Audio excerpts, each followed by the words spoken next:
बंदी छोड़ सतगुरु रामपाल जी परमेश्वर जी की जय हो।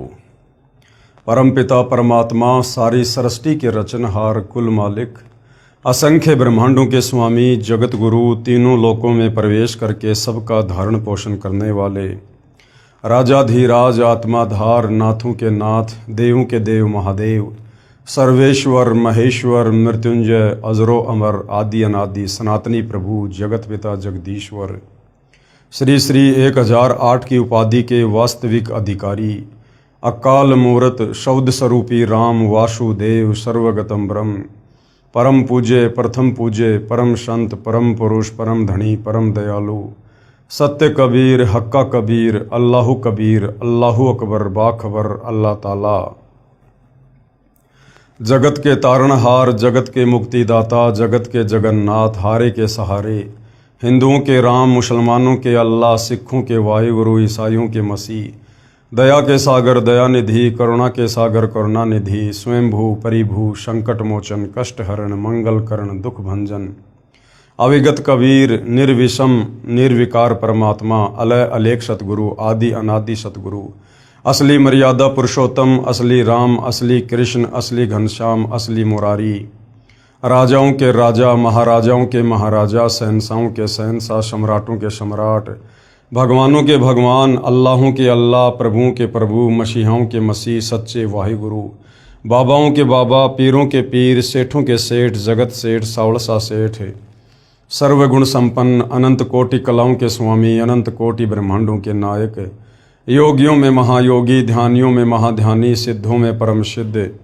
ज्ञानियों में तत्वज्ञानी ब्रह्म ज्ञानी महाज्ञानी परम ज्ञानी सर्वश्रेष्ठ ज्ञानी विज्ञानी युवा कबीर समर्थ कबीर असमवात अमित ओजा सच्चे रहनुमा करीम अल्लाह सुभान अल्लाह दुनिया के अंतिम पैगंबर 8 सितंबर 1951 से गांव धनाना जिला सोनीपत हरियाणा भारतवर्ष की पावन भूमि पे प्रकट रियल कल्कि भगवान श्री नारायण साकार हरि श्री बाबा साहेब नूर अनंत परमात्मा सच्चे दरवेश सच्चे बाखबर संत श्रोमणी सतगुरु रामपाल जी परमेश्वर जी के चरण कमल में आप और हम सभी भाई बहनों का अनंत कोटि दंडवत प्रणाम। सत्साई भाई और बहनों, बहुत बड़ी दया बहुत बड़ी मेहर पूज्य गुरुदेव भगवान की परमेश्वर रामपाल जी की, जिनके शुभ आशीर्वाद से विशेष आशीर्वाद से उन्हीं के सत्संगों का संग्रह पवित्र आध्यात्मिक पुस्तक ज्ञान गंगा जिसके ऊपर वीडियो बनाने की श्रृंखला जारी है और इसी श्रृंखला में आज हमारा ये 33वें नंबर का वीडियो है। भाई और बहनों, यदि आपने अभी तक इस पवित्र पुस्तक ज्ञान गंगा के ऊपर बन चुके वीडियो नहीं देखे हैं तो आप जिन्हें भूमिका से लेकर प्रत्येक वीडियो को अवश्य देखना चाहिए, तभी हम अध्यात्म को अच्छे से समझ पाएंगे जान पाएंगे और तत्वदर्शी संत को पहचान कर उनसे सत उपदेश लेकर अपनी आत्मा के कल्याण के मार्ग में आगे को बढ़ पाएंगे। क्योंकि इस पवित्र पुस्तक में सृष्टि रचना को विशेष तौर पर समझाया गया है। जब तक हम सृष्टि रचना को नहीं समझेंगे, सृष्टि रचना पर सर्वधर्म शास्त्रों से प्रमाण देखकर विश्वास नहीं करेंगे, तब तक हम भक्ति मार्ग पर कभी भी दृढ़ होकर आगे नहीं बढ़ सकते, क्योंकि सृष्टि रचना भक्ति मार्ग की चाबी है। साथ ही हमने अध्यात्म के विषय में इस पवित्र पुस्तक से और भी बहुत कुछ जाना है समझा है, क्योंकि ये पवित्र पुस्तक प्रत्येक धर्म के प्रत्येक धर्मशास्त्र के ज्ञान से प्रमाणित है। इस पवित्र पुस्तक में सुई की नोक रखने जितनी कमी निकालने में किसी धर्म का कोई भी धर्म गुरु सक्षम नहीं है। ये बात अलग है कि अपनी नादानी मंदबुद्धिता और तत्वज्ञानहीनता के चलते चाहे कोई पूरी पुस्तक को ही रिजेक्ट क्यों ना कर दे, लेकिन सत्य हमेशा सत्य ही रहेगा।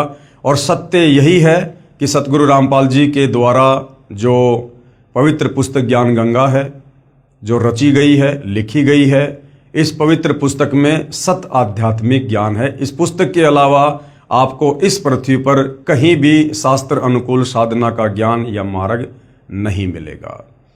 तो भाइयों और बहनों, पवित्र वेदों से पवित्र गीता जी से मुसलमान भाइयों की तौरात जबूर इंजिल कुरान शरीफ कुरान मजीद से, सिख भाइयों के गुरु ग्रंथ साहिब से और ईसाइयों की पवित्र बाइबल से सतगुरु रामपाल जी ने सृष्टि रचना को और आध्यात्मिक ज्ञान को प्रमाणित कर दिया है कि परमात्मा कौन है, कैसा है, कहाँ रहता है, कैसे दिखता है और वो परमात्मा कैसे मिलता है। उसके बाद भाई और बहनों, परमात्मा चाहने वाली आत्मा के हृदय में किसी प्रकार का कोई भी संशय भक्ति मार्ग को लेकर नहीं रह जाएगा यदि निष्पक्ष होकर धैर्य के साथ इस पवित्र पुस्तक ज्ञान गंगा को पढ़ लिया जाए या इस पर बन चुके तमाम वीडियो देख लिए जाएं। तो आज का हमारा जो टॉपिक है वो इन पुराणों को लेकर है कि इन पुराणों में वेदों के अनुसार, गीता जी के अनुसार क्या ज्ञान है और वो ज्ञान भक्ति मार्ग में हमारे कितना काम का है, उसके ऊपर आज हमारा विषय चल रहा है। तो पवित्र पुस्तक ज्ञान गंगा आप जियों के सामने है और आज हमारा जो टॉपिक है पवित्र पुस्तक ज्ञान गंगा के पेज नंबर 260 को लेकर है, पवित्र पुस्तक ज्ञान गंगा। और आज का जो विषय है वो है श्री ब्रह्मा जी तथा श्री विष्णु जी का युद्ध, जिनको हम परम शक्ति मानकर पूज रहे थे तत्व ज्ञान के अभाव में। श्री ब्रह्मा, श्री विष्णु, श्री शंकर जी को, इनसे ऊपर हम किसी को ना मानते थे ना हम जानते थे। जैसा हमारे नादान तत्व ज्ञानहीन धर्म गुरुओं ने हमें अध्यात्म का पाठ पढ़ाया था आधा अधूरा, उस आधार से हमने इन तीनों देवताओं को अजरो, अविनाशी, मृत्युंजय, कालंजय, सर्वेश्वर सब कुछ मान रखा था। अब इन्हीं पवित्र पुराणों से और इन्हीं तीनों देवताओं की जन्म हिस्ट्री से हमें पता चला कि ये तो नाशवान है। इन तीनों देवताओं का जन्म और मृत्यु होता है। ये अजरो अविनाशी नहीं है, ये नित्य नहीं है। ये सारी सृष्टि के पालन पोषण करता, उत्पत्ति करता नहीं है। इनके ऊपर तो इनकी माता दुर्गा है, दुर्गा से ऊपर ब्रह्मा विष्णु महेश का पिता काल ब्रह्म है। और वास्तव में जिस परमेश्वर को मारने में कोई भी सक्षम नहीं है, जिसको पुरुषोत्तम की संज्ञा दी जाती है, वो तो कबीर देव है, कबीर परमेश्वर है, परम अक्षर ब्रह्म है। इसीलिए भाई और बहनों, गीता जी अध्याय 7 श्लोक नंबर 12 से 15 में गीता ज्ञानदाता काल ब्रह्म ये स्वयं इन तीनों देवताओं रजगुण ब्रह्मा, सतगुण विष्णु, तमगुण शंकर की भक्ति पूजा करने के लिए मना करता है, क्योंकि ये वास्तव में पूजा के योग्य नहीं है। टॉपिक से आपको लग रहा होगा कि श्री ब्रह्मा जी और श्री विष्णु जी में युद्ध, अगर भगवान ही आपस में लड़ेंगे, झगड़ेंगे, मरेंगे, कटेंगे, तो उनके उपासकों की क्या हालत होगी। अगर ये भगवान खुद लड़ाई झगड़ा कर रहे हैं आपस में, तो सोचिए भाई और बहनों, इनकी पूजा करके हमें कैसे मुक्ति मिलेगी, हमारी आत्मा का कल्याण कैसे संभव है। तो जानते हैं श्री ब्रह्मा जी तथा श्री विष्णु जी का युद्ध किस बात को लेकर हुआ। श्री शिव पुराण विद्वेश्वर संहिता अध्याय 6, अनुवादक हैं दीनदयाल शर्मा, प्रकाशक है रामायण प्रेस मुंबई और पेज नंबर 67, तथा संपादक हैं पंडित राम लगन पांडे विशारद, और इसके प्रकाशक हैं सावित्री ठाकुर। और इसका जो प्रकाशन है वो है रथ यात्रा वाराणसी ब्रांच, नाटी इमली वाराणसी के विद्वेश्वर संहिता अध्याय 6 पेज नंबर 54, तथा टीकाकार डॉक्टर ब्रह्मानंद त्रिपाठी, साहित्य आयुर्वेद ज्योतिषाचार्य MA PhD DSCA, और प्रकाशक है चौखंबा संस्कृत प्रतिष्ठान 38 UA जवाहर नगर बंगलोर रोड दिल्ली, संस्कृत सहित शिव पुराण के विद्वेश्वर संहिता अध्याय 6 पेज नंबर 45 पर। ये हिंदुओं का ये पवित्र, ये प्रमाणित शास्त्र है। किसी को भी किसी प्रकार का कोई संदेह इस पवित्र शास्त्र पर नहीं है। इसका पेज नंबर, अध्याय नंबर सब कुछ सतगुरु रामपाल जी ने बता दिया है। आप जी खरीद कर देख सकते हैं, जो का त्यों आपको लिखा हुआ मिलेगा। श्री ब्रह्मा जी कौन? श्री ब्रह्मा जी श्री विष्णु जी के पास आए, यानी श्री ब्रह्मा जी श्री विष्णु जी के पास आए। उस समय श्री विष्णु जी लक्ष्मी सहित शेष सैया पर सोए हुए थे, साथ में अनुचर भी बैठे थे। श्री ब्रह्मा जी ने श्री विष्णु जी से कहा, बेटा उठ, देख तेरा बाप आया है, मैं तेरा प्रभु यानी भगवान हूं। ब्रह्मा जी, विष्णु जी, शंकर जी ये तीनों सगे भाई हैं। दुर्गा इन तीनों की माता है और काल ब्रह्म इन तीनों का पिता है, परंतु इनको भी आपस में इस गूढ़ सच्चाई का नहीं पता कि वास्तव में हमारा पिता कौन है। अब ये तीनों देवता कितने सक्षम हैं, कितना इनमें बुद्धि विवेक है, ब्रह्मा जी श्री विष्णु जी के पास गए। विष्णु जी आराम कर रहे थे अपने नौकर और अपनी पत्नी के साथ। ब्रह्मा जी जाकर कहते हैं, बेटा उठ, मैं तेरा बाप आया हूं, मैं तेरा भगवान आया हूं। इस पर विष्णु जी ने कहा, आओ बैठो, मैं तुम्हारा पिता हूं। उधर से विष्णु जी कह रहे कि आओ आओ ब्रह्मा जी बैठो, मैं तुम्हारा बाप हूं। दो भाई आपस में एक दूसरे का बाप कह रहे हैं, बच्चों वाली लड़ाई। विष्णु जी बोले, तेरा मुंह टेढ़ा क्यों हो गया? ब्रह्मा जी ने कहा, हे पुत्र, हे बेटा, अब तुझे अभिमान हो गया है। मैं तेरा संरक्षक ही नहीं परंतु समस्त जगत का पिता हूं। श्री विष्णु जी ने कहा, रे चोर, ब्रह्मा जी को कह रहे विष्णु जी कि रे चोर, तू अपना बड़प्पन क्या दिखाता है? सर्व जगत तो मुझ में निवास करता है, जबकि ना सर्व जगत ब्रह्मा में निवास करता और ना विष्णु में निवास करता। जब इनको अपने बाप का नहीं पता कि हमारा बाप कौन है, उसका नाम क्या है, इन्होंने आज तक अपने बाप की शक्ल तक नहीं देखी और ये अपने आप को जगत पिता जगदीश्वर कह रहे हैं। विष्णु जी बोले, तू मेरी नाभि कमल से उत्पन्न हुआ और मुझसे ही ऐसी बातें कर रहा है। इतना कहकर दोनों भगवान आपस में हथियारों से लड़ने लगे। एक दूसरे के वक्ष स्थल पर आघात किए, छाती पर मुक्के मारे। ये देखकर सदाशिव, अब ये सदाशिव कौन है? ये काल, इनका पिता, ये काल ब्रह्म, जिसने प्रतिज्ञा कर रखी है कि मैं अपने तीनों बेटों ब्रह्मा विष्णु महेश को भी दर्शन नहीं दूंगा। इनका लड़ाई झगड़ा देखकर इनका पिता ये सदाशिव, ये काल रूपी ब्रह्म, इसने देखा ये क्या कर रहे हैं आपस में। अरे ये अगर लड़ेंगे झगड़ेंगे तो सृष्टि कैसे चलेगी? एक ब्रह्मांड की, तीन लोक की। मेरे भोजन का क्या होगा? जीवों की उत्पत्ति कैसे होगी? पालन पोषण कैसे होगा? संहार कैसे होगा? तो इनका पिता काल भगवान तुरंत वहां पर सदाशिव का रूप बनाकर आ गया, अपने तीसरे पुत्र शिव जी का रूप बनाकर आ गया। ये देखकर सदाशिव काल रूपी ब्रह्म ने एक तेजोमय लिंग उन दोनों के बीच में खड़ा कर दिया। ब्रह्मा विष्णु लड़ रहे हैं और इनके पिता सदाशिव ने, काल रूपी ब्रह्म ने, एक तेजोमय पिल्लर खंबा उन दोनों के बीच में खड़ा कर दिया उनका युद्ध रुकवाने के लिए। तब उनका युद्ध समाप्त हुआ। यह उपरोक्त विवरण गीता प्रेस गोरखपुर वाली शिव पुराण से निकाल रखा है, परंतु मूल संस्कृत सहित जो ऊपर लिखी है तथा अन्य दो संपादकों तथा प्रकाशकों वाली शिव पुराण में सही है। विचार करें, श्री शिव पुराण, श्री विष्णु पुराण तथा श्री ब्रह्मा पुराण तथा श्री देवी महापुराण में तीनों प्रभु, ये ब्रह्मा विष्णु महेश तथा सदाशिव काल रूपी ब्रह्म तथा देवी, जिसको शिवा या फिर प्रकृति भी कहते हैं दुर्गा को, की जीवन लीलाएं हैं।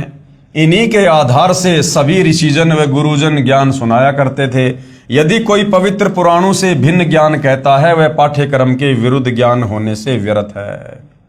उपरोक्त युद्ध का विवरण पवित्र शिव पुराण से है, जिसमें दोनों प्रभु, कौन? श्री ब्रह्मा श्री विष्णु 5 वर्ष के बच्चों की तरह झगड़ा कर रहे हैं।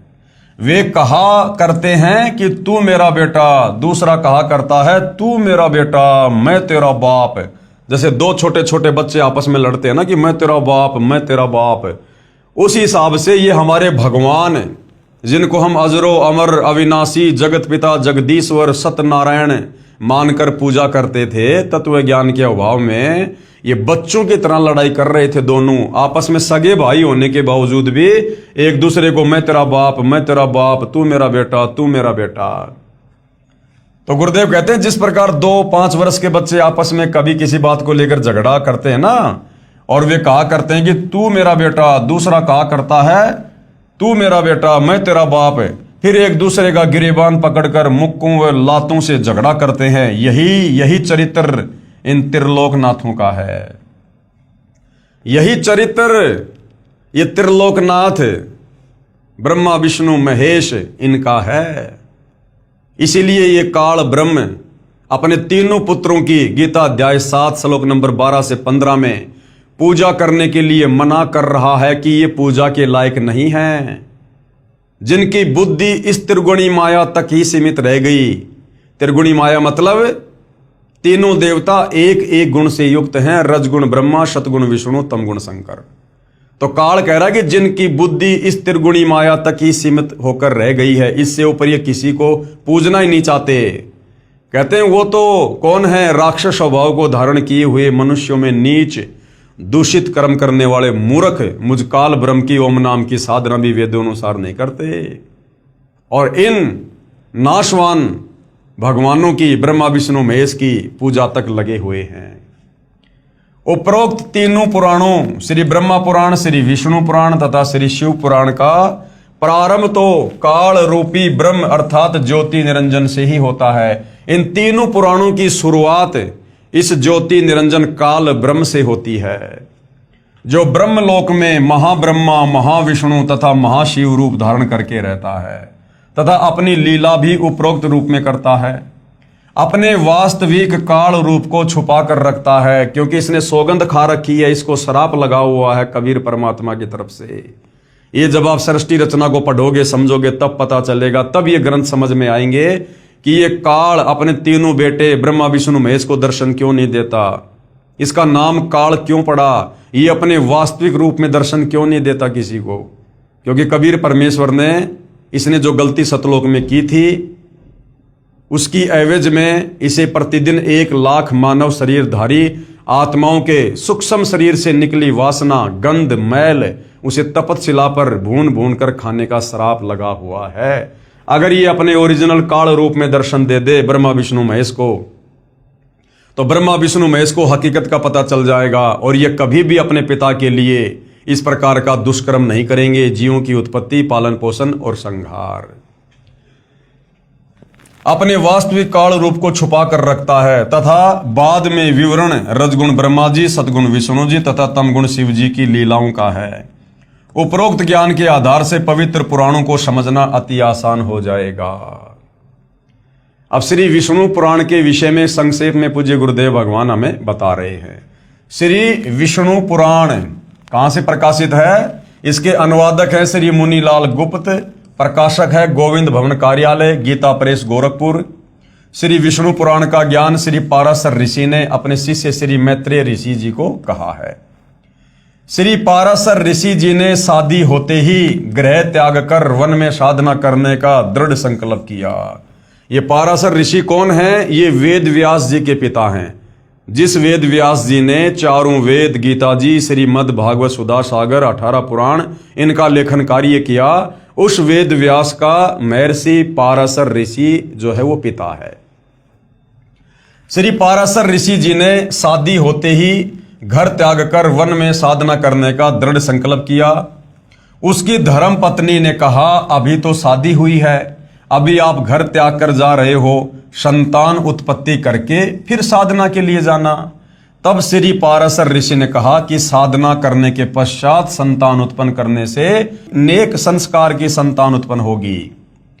मैं कुछ समय उपरांत आपके लिए अपनी शक्ति यानी वीर्य किसी पक्षी के द्वारा भेज दूंगा। अब देखना भाई और बहनों, ये पवित्र पुराण हमें क्या निष्कर्ष देंगे, जिनको हम बड़े बड़े ऋषि, महात्मा, संत, मुनि जानकर फिदा हो जाया करते थे कि बस इन्होंने तो भगवान पा लिया।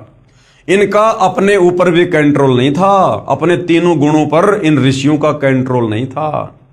अब वेद व्यास का पिता पाराशर ऋषि, श्री विष्णु पुराण का लेखक, विष्णु पुराण का ज्ञान बोलने वाला, आप देखिए किस प्रकार से काल इसको ठगेगा। अपनी ही बेटी के साथ में ये पाराशर ऋषि दुष्कर्म करेगा, शारीरिक संबंध बनाएगा, और उसी से वेद व्यास ऋषि की फिर उत्पत्ति होगी। देखिएगा, मैं कुछ समय उपरांत आपके लिए अपनी शक्ति किसी पक्षी के द्वारा भेज दूंगा, आप उसे ग्रहण कर लेना। यह कहकर घर त्याग कर वानप्रस्थ हो गया। 1 वर्ष साधना के उपरांत अपना वीर्य निकालकर एक वृक्ष के पत्तर में बंद करके अपनी मंत्र शक्ति से शुक्राणु रक्षा करके और एक कौवे से कहा कि यह पत्थर मेरी पत्नी को देकर आओ। भाई और बहनों, कोई बड़ी बात नहीं, ये आध्यात्मिक शक्तियां होती हैं, इनसे बहुत कुछ हो जाता है, सब कुछ हो जाता है। अब वर्तमान में भक्ति रही नहीं, जिस कारण से इस कलयुग में लोगों ने विज्ञान का सहारा लेना पड़ रहा है।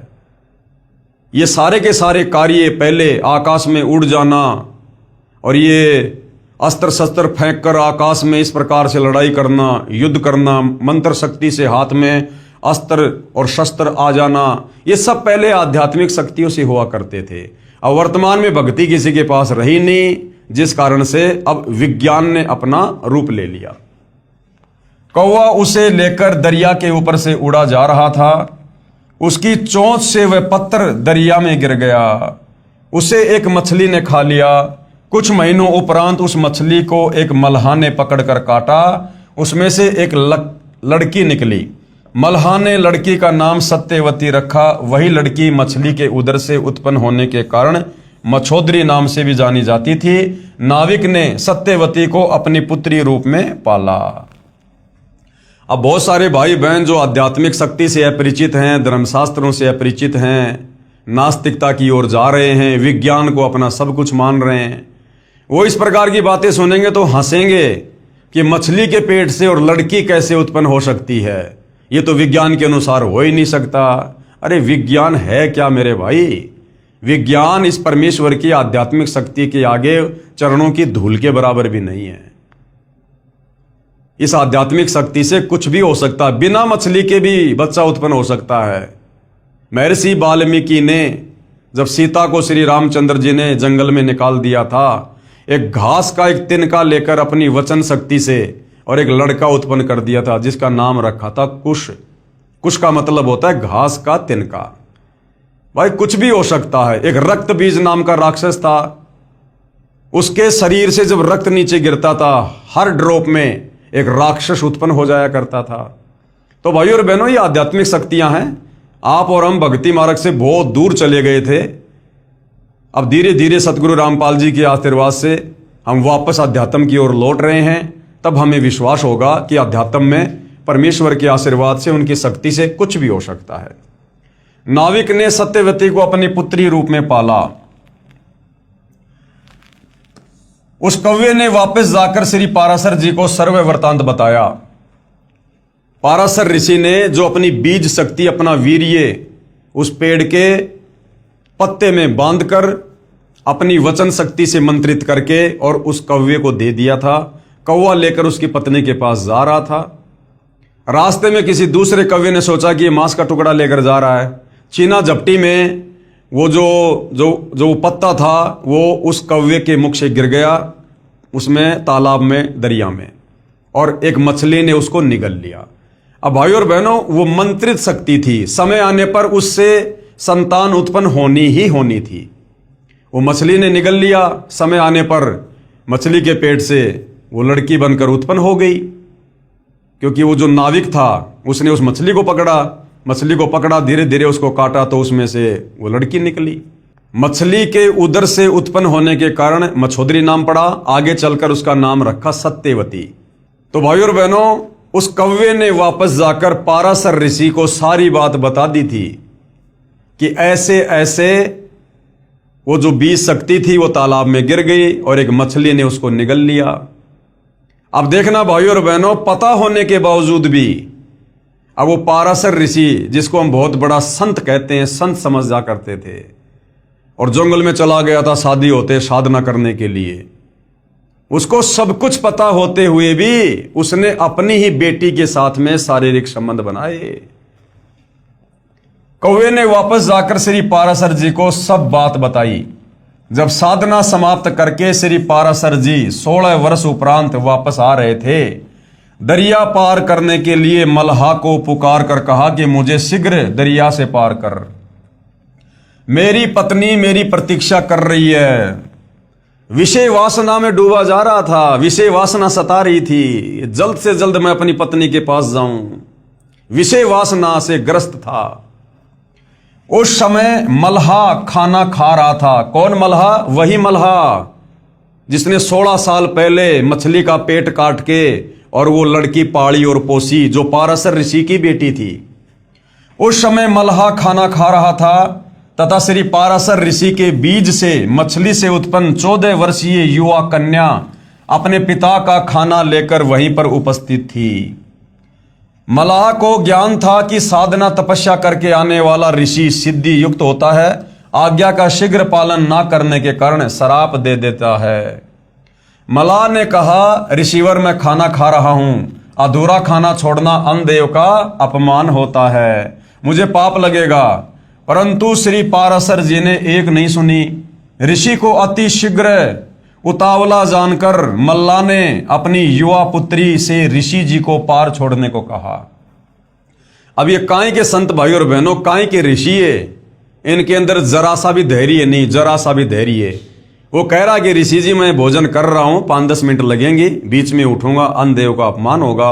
नहीं नहीं नहीं नहीं, मेरी पत्नी मेरा इंतजार कर रही है, मुझे इसी समय छोड़ के आओ। तो मल्लाह ने क्या किया, वो जो लड़की थी जो मछली के पेट से बाहर आई थी, मछोदरी, वो उस समय उसका खाना लेके आई हुई थी। तो ऋषि को दरिया से पार करने के लिए मल्लाह ने कहा कि बेटी मैं खाना खा रहा हूं, तब तक तू ऋषि जी को और दरिया पार करवा के आ जा। अब वो ऋषि पाराशर की ही बेटी और अपने पिता को नाव में बैठाकर दरिया से पार करवाने जा रही है। पिताजी का आदेश प्राप्त कर पुत्री नौका में ऋषि पाराशर जी को लेकर चल पड़ी।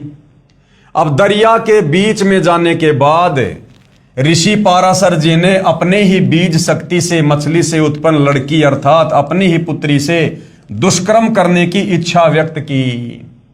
लड़की भी अपने पालक पिता मल्लाह से ऋषियों के क्रोध से दिए श्राप से हुए दुखी व्यक्तियों की कथाएं सुना करती थी।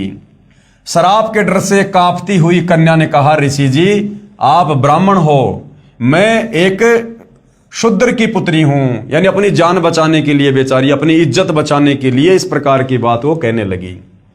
ऋषि पाराशर जी ने कहा, कोई चिंता नहीं। कहा कि कोई बात नहीं, वैसे तो ये बड़ी छुआछात किया करते थे, और जब बात आ गई विषय वासनाओं को लेकर तो कह रहा कि कोई बात नहीं, हम नहीं मानते छुआछात, कोई कोई कोई शूद्रवादर नहीं होता है। ऋषि पाराशर जी ने कहा कि कोई चिंता नहीं। लड़की ने अपनी इज्जत रक्षा के लिए फिर बहाना किया कि हे ऋषिवर, मेरे शरीर से मछली की दुर्गंध निकल रही है। ऋषि पाराशर जी ने अपनी सिद्धि शक्ति से दुर्गंध समाप्त कर दी। जो डले ढोके आया था, तपस्या करके आया था, वो बर्बाद करनी शुरू कर दी। फिर लड़के ने कहा, दोनों के नौरों पर व्यक्ति देख रहे हैं। ऋषि पाराशर जी ने गंगा दरिया का जल हाथ में उठाकर आकाश में फेंका तथा अपनी सिद्धि शक्ति से धुंध उत्पन्न कर दी। यानी वो कुकर्म उसने पाराशर ने करना ही करना था, जिनको हम ऋषि समझा करते थे भाई और बहनों। रे से ऋषि पढ़ा करते थे, एक साधु का चित्र आया करता था। ये थे इनके कर्म, ये था इनका ज्ञान। इसलिए गीता अध्याय 4 श्लोक नंबर 34 में यह काल कह रहा है कि जब तक वो तत्वदर्शी संत नहीं मिलेगा, तुम्हारी नैया कभी भवसागर से पार नहीं होगी। तुम कभी भी तीनों गुणों से ऊपर होकर भक्ति नहीं कर सकते।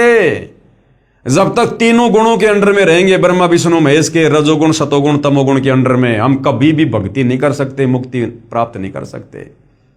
तो ये जितने बड़े बड़े ऋषि महात्मा संत साधु योगी थे, ये सब ब्रह्मा विष्णु महेश के तीनों गुणों से प्रभावित थे। अपना मनोरथ पूरा किया, यानी अंत में पाराशर ऋषि ने अपना मुंह काला किया।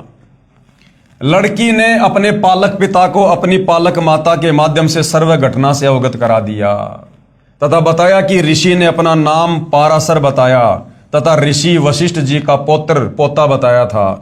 समय आने पर कंवारी के गर्भ से श्री व्यास ऋषि उत्पन्न हुआ और समय आने पर उस मछोदरी से, सत्यवती से और वेदव्यास ऋषि की उत्पत्ति हुई।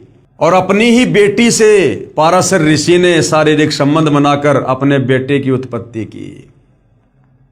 तो भाई और बहनों, ये है इनका कैरेक्टर, ये है इनका चरित्र।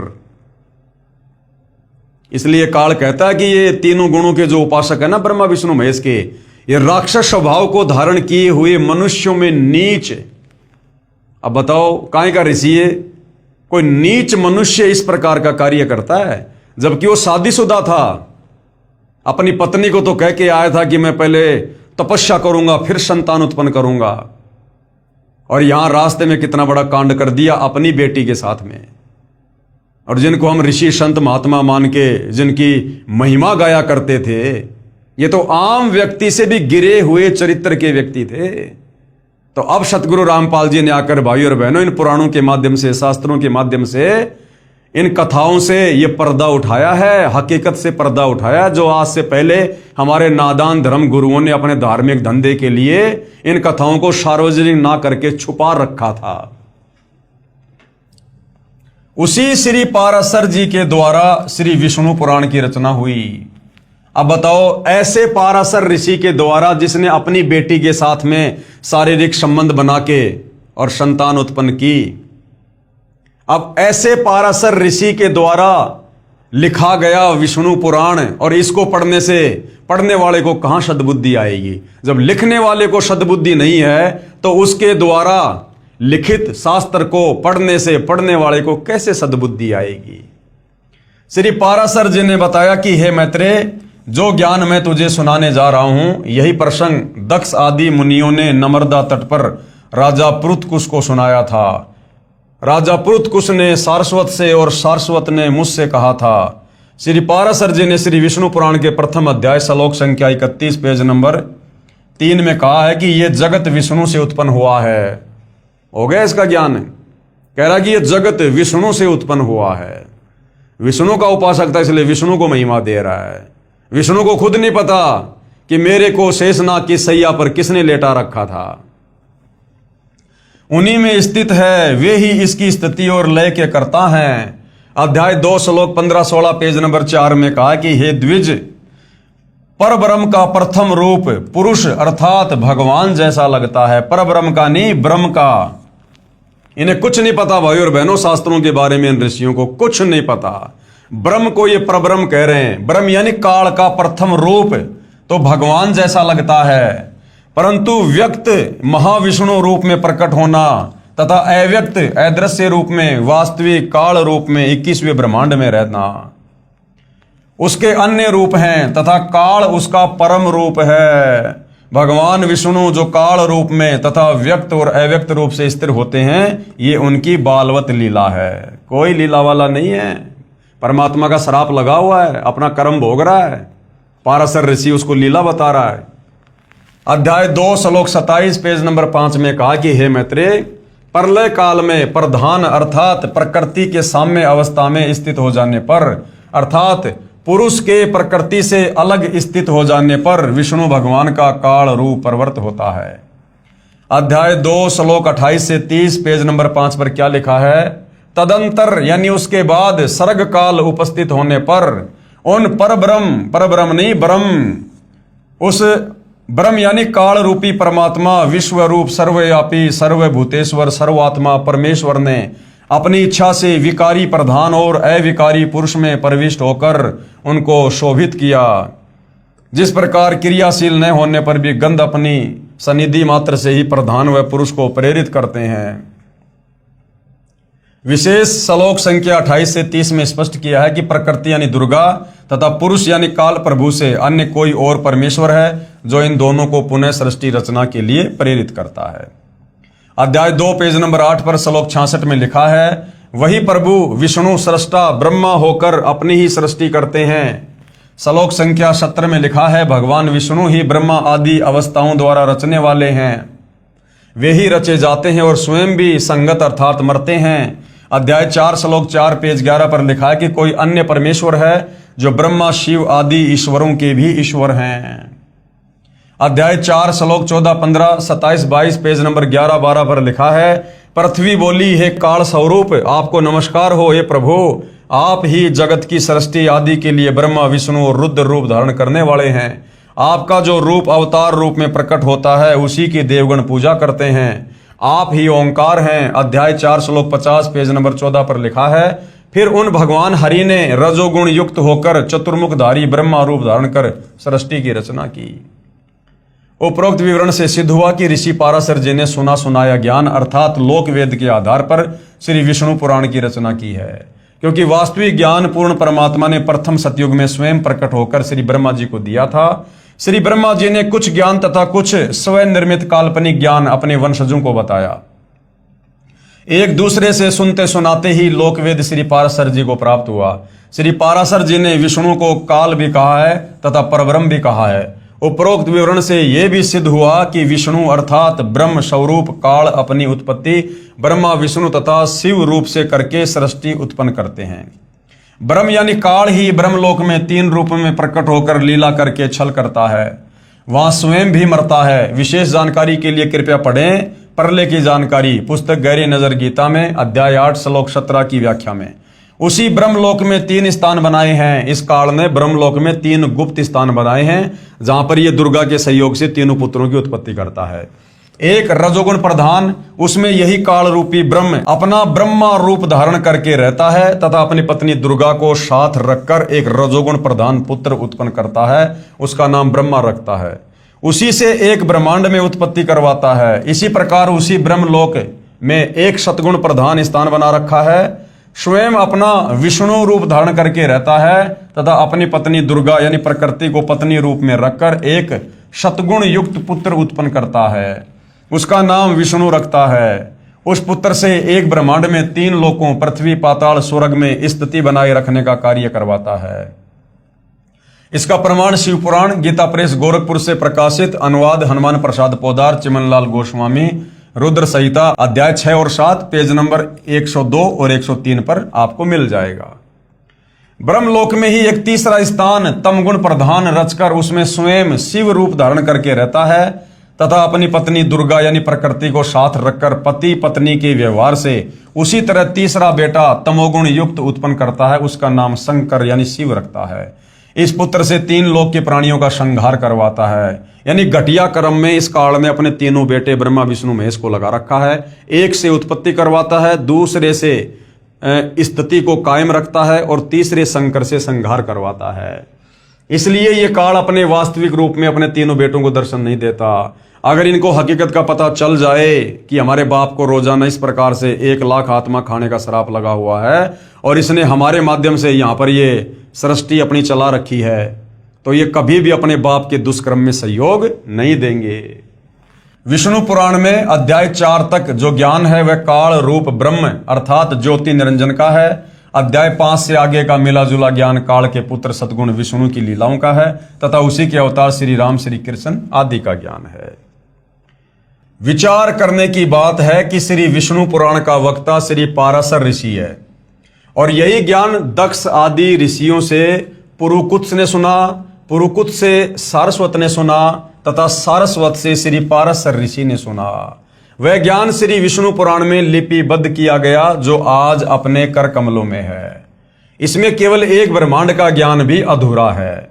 श्री देवी पुराण, श्री शिव पुराण आदि पुराणों का ज्ञान भी ब्रह्मा जी का दिया हुआ है। श्री पाराशर वाला ज्ञान श्री ब्रह्मा जी द्वारा दिए ज्ञान के समान नहीं हो सकता। इसलिए श्री विष्णु पुराण को समझने के लिए देवी पुराण तथा श्री शिव पुराण का सहयोग लिया जाएगा, क्योंकि यह ज्ञान दक्ष आदि ऋषियों के पिता श्री ब्रह्मा जी का दिया हुआ है। श्री देवी पुराण तथा श्री शिव पुराण को समझने के लिए श्रीमद् भगवद गीता तथा 4 वेदों का सहयोग लिया जाएगा, क्योंकि ये ज्ञान स्वयं भगवान काल रूपी ब्रह्म द्वारा दिया गया है जो ब्रह्मा विष्णु तथा शिव जी का उत्पत्ति करता अर्थात पिता है। पवित्र वेदों तथा पवित्र श्रीमद् भगवद गीता जी के ज्ञान को समझने के लिए सवसम वेद अर्थात सूक्ष्म वेद का सहयोग लेना होगा। सूक्ष्म वेद है 5वां वेद, आदरणीय गरीबदास जी का सदग्रंथ साहिब और कबीर सागर, जो काल रूपी ब्रह्म के उत्पत्ति करता अर्थात पिता परम अक्षर ब्रह्म अर्थात कबीर देव का दिया हुआ है, जो कबीर गिरबी अर्थात कबीर वाणी द्वारा स्वयं सत्य पुरुष ने प्रकट होकर बोला था। ऋग्वेद मंडल 9 सूक्त 96 मंत्र 16 से 20 तक इसका प्रमाण है। आगे श्री ब्रह्मा पुराण। अब श्री ब्रह्मा पुराण के विषय में पूज्य गुरुदेव भगवान क्या समझा रहे हैं।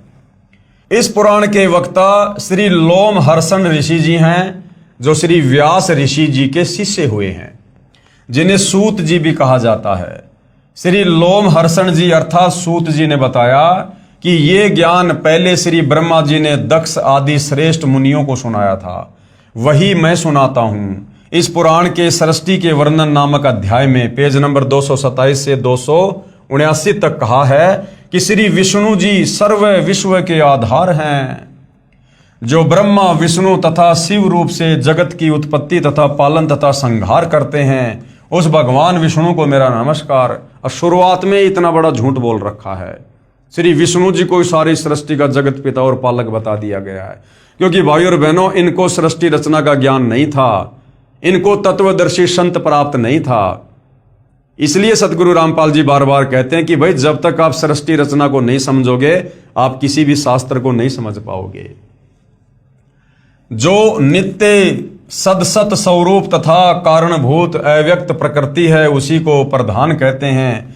उसी से पुरुष ने इस विश्व का निर्माण किया। कौन पुरुष ने? काल पुरुष ने, दुर्गा यानी प्रकृति के साथ मिलकर। अमित तेजस्वी ब्रह्मा जी को ही पुरुष समझो। अब यहां पर ये ब्रह्मा जी को कह रहे हैं कि भाई यही परमात्मा है, यही भगवान है। वे समस्त प्राणियों की सृष्टि करने वाले तथा भगवान नारायण के आश्रित हैं। स्वयंभू भगवान नारायण ने, अब बताओ, विष्णु जी को तो स्वयंभू कह रहे हैं, जबकि काल और दुर्गा ने पति पत्नी व्यवहार करके इसकी उत्पत्ति की है। लेकिन सूत जी यहां पर अपनी अज्ञानता के चलते, सृष्टि रचना का ज्ञान ना होने के चलते क्या कह रहे हैं? स्वयंभू यानी स्वयं प्रकट होने वाले भगवान नारायण ने जल की सृष्टि की। नारायण से उत्पन्न होने के कारण जल को नार कहा जाने लगा, जबकि वास्तव में वेदों में नारायण कबीर परमात्मा जी को कहा गया है, क्योंकि कबीर परमेश्वर चारों युगों में सतलोक से चलकर शिशु रूप में किसी तालाब पर यानी जल पर कमल के विकसित फूल पर प्रकट होते हैं, जिस कारण परमेश्वर को नार प्लस आयन यानी जल पर प्रकट होकर आने वाले परमेश्वर को नारायण कहते हैं। तो असल में नारायण कौन है? कबीर परमात्मा। भगवान ने सर्वप्रथम जल पर विश्राम किया, इसलिए भगवान को नारायण कहा जाता है। भगवान ने जल में अपनी शक्ति छोड़ी, उससे एक सुवर्ण में अंड प्रकट हुआ, उसी में स्वयंभू ब्रह्मा जी की उत्पत्ति हुई। अब ये क्या है कि खिचड़ी ज्ञान बना दिया भाई और बहनों। ये ब्रह्मा जी ने क्या किया कि कुछ तो वेदों का ज्ञान और कुछ काल परिरणा खिचड़ी ज्ञान बना दिया। और क्या सुना रहे हैं? भगवान ने सर्वप्रथम जल पर विश्राम किया, इसलिए भगवान को नारायण कहा जाता है। फिर क्या कह रहे हैं? भगवान ने जल में अपनी शक्ति छोड़ी, उससे एक सुवर्ण में अंडा प्रकट हुआ। अब असल में सृष्टि रचना गुरुदेव ने बताया कि परमात्मा ने अक्षर पुरुष को निंद्रा से जगाने के लिए उस मानसरोवर से जल अपने हाथ में लिया, अपनी वचन शक्ति से अंडा बनाया, उसमें एक आत्मा प्रवेश की और उस मानसरोवर में छोड़ी। और जब छोड़ा तो उस अक्षर पुरुष ने गुस्से से अंडे की तरफ देखा तो अंडा दो भाग हो गया, उसमें से ये ज्योति निरंजन निकला, ये ब्रह्म, ये काल। अब ब्रह्मा यहां पर खिचड़ी करके और बता रहा है। भगवान ने जल में अपनी शक्ति छोड़ी, उससे एक सुवर्ण में अंड प्रकट हुआ, उसी में स्वयंभू ब्रह्मा जी की उत्पत्ति हुई। ऐसा सुना जाता है, ऐसा सुना जाता है, कन्फर्म नहीं है, ऐसा सुना जाता है। 1 वर्ष तक अंडे में निवास करके श्री ब्रह्मा जी ने उसके 2 टुकड़े कर दिए, एक से धूलोक बन गया और दूसरे से भूलोक बन गया। ये है इनकी सृष्टि रचना देवताओं की, ये हमारे देवताओं की और ऋषि मुनियों की सृष्टि रचना है। देख लो भाई और बहनों। तत्पश्चात ब्रह्मा जी ने अपने रोष से रुद्र को प्रकट किया। उपरोक्त ज्ञान ऋषि लोमहर्षण यानी सूत जी का कहा हुआ है, जो सुना सुनाया लोक वेद है, जो पूर्ण नहीं है। क्योंकि वक्ता कह रहा कि ऐसा सुना जाता है, इसलिए पूर्ण जानकारी के लिए श्री देवी महापुराण, श्री शिव महापुराण, श्री मद भगवत गीता तथा चारों वेद और पूर्ण परमात्मा द्वारा तत्व ज्ञान जो शवशम वेद अर्थात कबीर वाणी कहा जाता है, उसके लिए पढ़िए गहरी नजर गीता में परमेश्वर का सार संदेश, परिभाषा प्रभु की तथा पुस्तक यथार्थ ज्ञान प्रकाश में। वास्तविक ज्ञान को स्वयं कलयुग में प्रकट होकर कबीर परमेश्वर जी ने अपने खास सेवक श्री धर्मदास साहिब जी बांधवगढ़ वाले को पुनः ठीक ठीक बताया। यानी ये सृष्टि रचना का ज्ञान जो ये देवी देवता आधा अधूरा ये खिचड़ी करके जगत को दे रहे थे सतयुग से 650 साल पहले कबीर परमेश्वर जी ने बनारस के काशी में प्रकट होकर 120 वर्ष तक परमेश्वर ने लीला की, अपने तत्व ज्ञान का प्रचार किया और अपने खास सेवक श्री धर्मदास जी को पूरा ज्ञान ठीक ठीक बताया और कबीर सागर नामक ग्रंथ में लिपिबद्ध करवाया। श्री पाराशर जी ने काल ब्रह्म को परब्रह्म भी कहा है तथा ब्रह्म भी तथा विष्णु भी कहा है तथा इसी को अनादि अर्थात अमर भी कहा है। इस ब्रह्म अर्थात काल का जन्म मृत्यु नहीं होती, इसी से ऋषि की बाल बुद्धि सिद्ध होती है। यानी पाराशर ऋषि को कुछ ज्ञान नहीं है, ना ब्रह्म के बारे में, ना परब्रह्म के बारे में, ना पूर्ण ब्रह्म के बारे में, ना सृष्टि रचना के बारे में। विचार करें, विष्णु पुराण का ज्ञान एक ऋषि द्वारा कहा है, जिसने लोकवेद यानी सुने सुनाए ज्ञान अर्थात दंत कथा के आधार से कहा है, तथा ब्रह्म पुराण का ज्ञान श्री लोमहर्षण ऋषि ने दक्ष आदि ऋषियों से सुना था, वह लिखा है। इसलिए उपरोक्त दोनों विष्णु पुराण तथा ब्रह्मा पुराण को समझने के लिए श्री देवी पुराण तथा श्री शिव पुराण का सहयोग लिया जाएगा। यानी भाई और बहनों, यह आध्यात्मिक ज्ञान किस कदर उलझा हुआ है। मालिक की वाणी है ना, नौ मन सूत उलझिया ऋषि रहे झकमार। ये ऋषि झक मार मार के रह गए, ये सृष्टि रचना भी नहीं समझ पाए, ये ब्रह्मा विष्णु महेश की उत्पत्ति को भी ढंग से नहीं बता पाए आप और हमें, जो अपने आप को प्रकांड ज्ञाता और ये तपस्वीर पता नहीं क्या क्या कहा करते थे। हम इनकी महिमा गाया करते थे बहुत बड़े ऋषि मानकर। इन्हें तो सृष्टि रचना का भी ज्ञान नहीं, ब्रह्मा विष्णु महेश के बारे में भी इनको ज्ञान नहीं। तो कितना उलझा हुआ ज्ञान था भाई और बहनों। ये परमेश्वर के बिना कोई सुलझा नहीं सकता। नौ मन सूत उलझिया ऋषि रहे जकमार, और सतगुरु ऐसा सुलझा दे फिर उलझे न दूजी बार।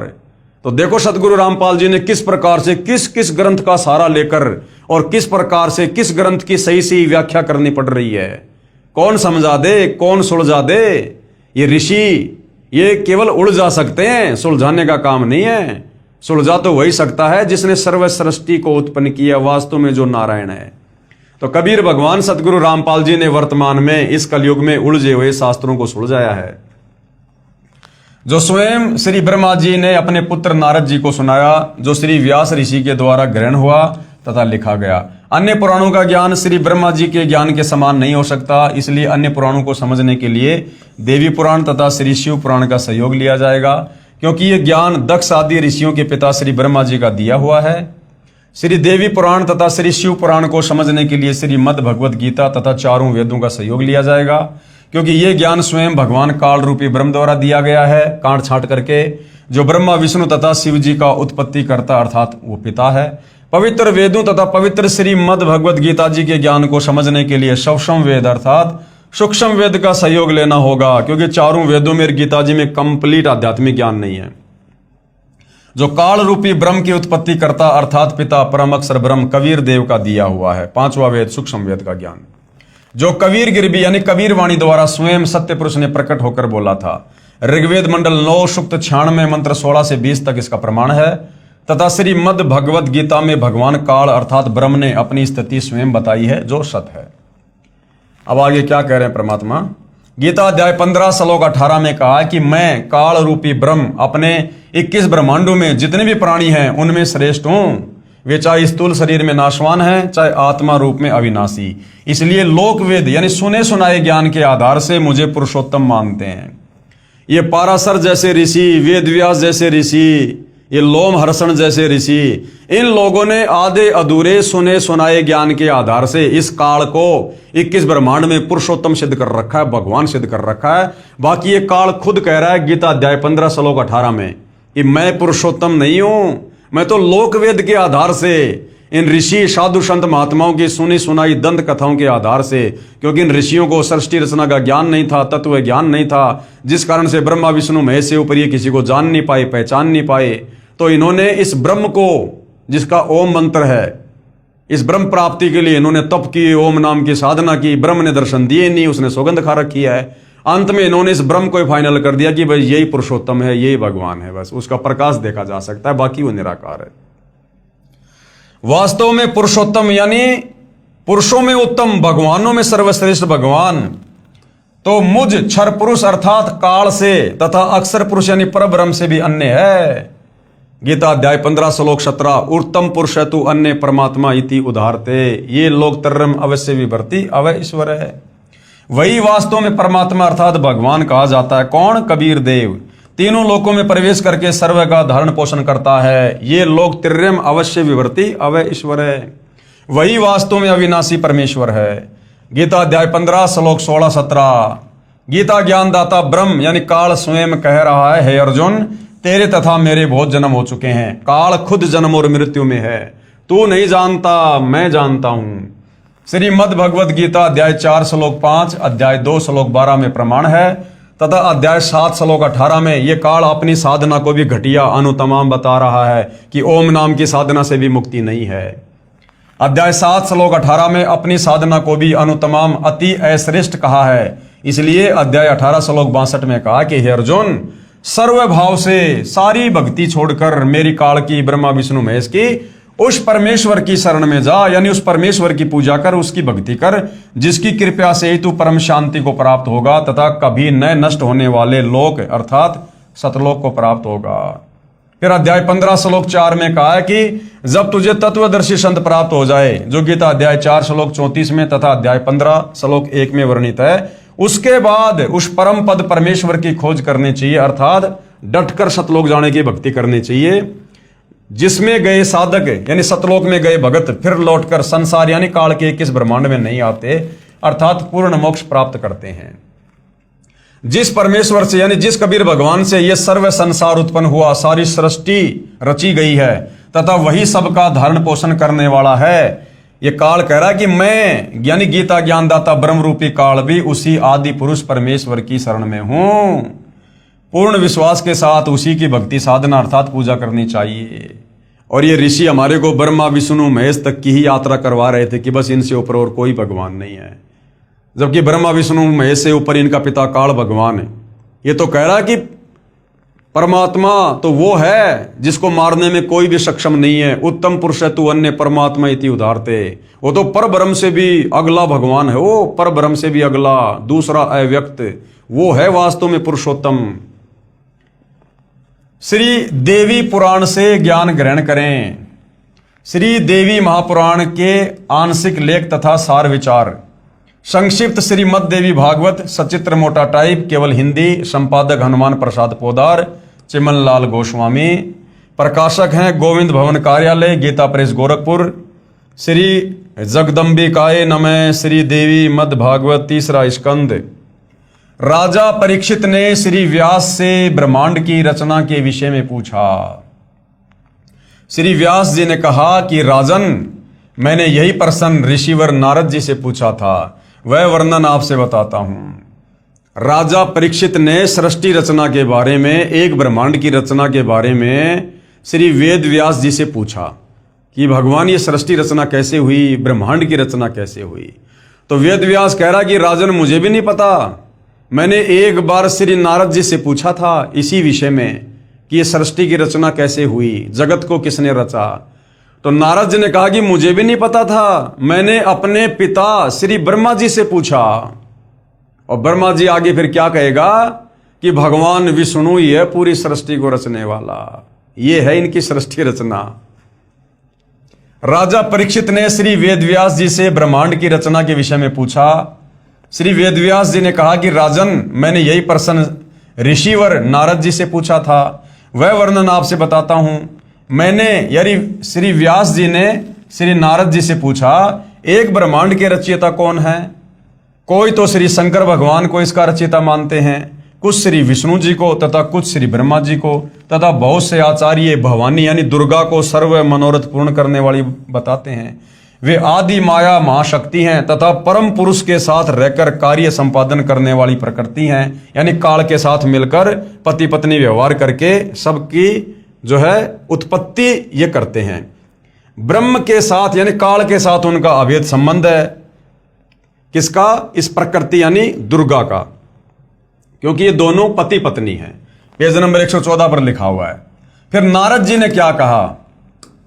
नारद जी ने कहा, व्यास जी, प्राचीन समय की बात है, यही संदेह मेरे हृदय में भी उत्पन्न हो गया था। नारद जी कह रहे हैं कि यही संदेह एक बार मेरे मन में भी आ गया कि सृष्टि को किसने रचा है, इस ब्रह्मांड का रचयिता कौन है। नारद को भी ज्ञान नहीं। नारद कह रहा कि मेरे मन में भी ये जानने की एक बार जिज्ञासा हुई। तब मैं अपने पिता अमित तेजस्वी ब्रह्मा जी के स्थान पर गया और उनसे इस समय जिस विषय में तुम मुझसे पूछ रहे हो उसी विषय में यानी सृष्टि रचना के विषय में मैंने पूछा। मैंने कहा, पिताजी, ये संपूर्ण ब्रह्मांड कहां से उत्पन्न हुआ? इसकी रचना आपने की है या श्री विष्णु जी ने या श्री शंकर जी ने? कृपया सत्य सत्य बताना। नारद जी कह रहे हैं, झूठ मत बोलना, सच्ची सच्ची बात बताना। ब्रह्मा जी ने कहा पेज नंबर 115 से 120 तथा 123, 125, 128, 129 पर। बेटा मैं इस प्रश्न का क्या उत्तर दूं, ये तो बड़ा ही जटिल है। अब देख लो, जो लोग ब्रह्मा जी को जगत पिता, प्रजापति, सबका उत्पत्ति करता, ब्रह्मांडों का रचयिता कह रहे हैं, अब देख लो श्री देवी पुराण में, श्रीमद् देवी भागवत पुराण में ब्रह्मा जी कह रहा है कि बेटा मैं इस सवाल का क्या जवाब दूं जो तू पूछ रहा ना कि ब्रह्मांड की रचना कैसे हुई, सृष्टि रचना कैसे हुई। कहता बेटा मैं इस सवाल का क्या जवाब दूं, ये तो बड़ा ही टेढ़ा प्रश्न है। पूर्व काल में यानी एक समय पहले सर्वत्र जल ही जल था। अपने विषय में बता रहे हैं कि बेटा जब मेरी उत्पत्ति हुई ना और जब मेरी आंख खुली तो मैं कमल के फूल पे बैठा था, चारों तरफ जल ही जल था, मुझे खुद नहीं पता कि वो जल कहां से आ गया। तब कमल से मेरी उत्पत्ति हुई, यानी ब्रह्मा जी से पहले तो कमल का फूल आ गया था। अगर ब्रह्मा जी ही सृष्टि का उत्पत्ति करता है तो ब्रह्मा की उत्पत्ति से पहले तो कमल के फूल की उत्पत्ति हो चुकी थी। वो जल की उत्पत्ति हो चुकी थी। जल भी तो किसी पृथ्वी पे होगा। तो भाई और बहनों, टोटल अज्ञान फैला रखा था हमारे नादान धर्म गुरुओं ने, शास्त्रों से अपरिचित होने के कारण। अब आपको भाई और बहनों लास्ट में सतगुरु रामपाल जी की स्थिति का पता चलेगा कि अब ये सारा का सारा रहस्य, ब्रह्मांड की रचना, काल की उत्पत्ति, परब्रह्म की उत्पत्ति, सात संग ब्रह्मांडों की उत्पत्ति, सतलोक की उत्पत्ति, ऊपर के लोकों की उत्पत्ति, अब कौन बता रहा है वर्तमान में? इन्हीं शास्त्रों से दिखा दिखा के प्रमाणित करके सतगुरु रामपाल जी। तो कौन परम शक्ति हैं सतगुरु रामपाल जी?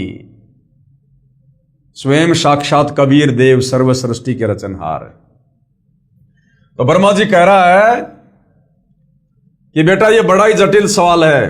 पूर्व काल में सर्वत्र जल ही जल था, तब कमल से मेरी उत्पत्ति हुई। मैं कमल की कर्णिका पर यानी उसकी डाली पर बैठकर विचार करने लगा, इस अगाध जल में मैं कैसे उत्पन्न हो गया, कौन मेरा रक्षक है।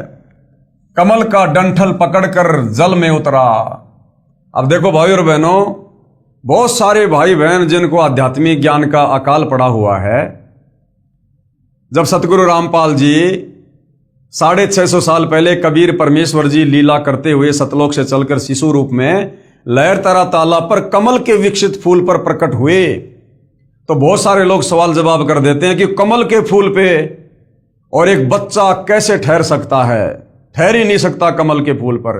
ये तुम्हारे ब्रह्मा जी कैसे ठहर गए युवा अवस्था में? अरे बच्चे में तो फिर भी इतना वजन नहीं होता।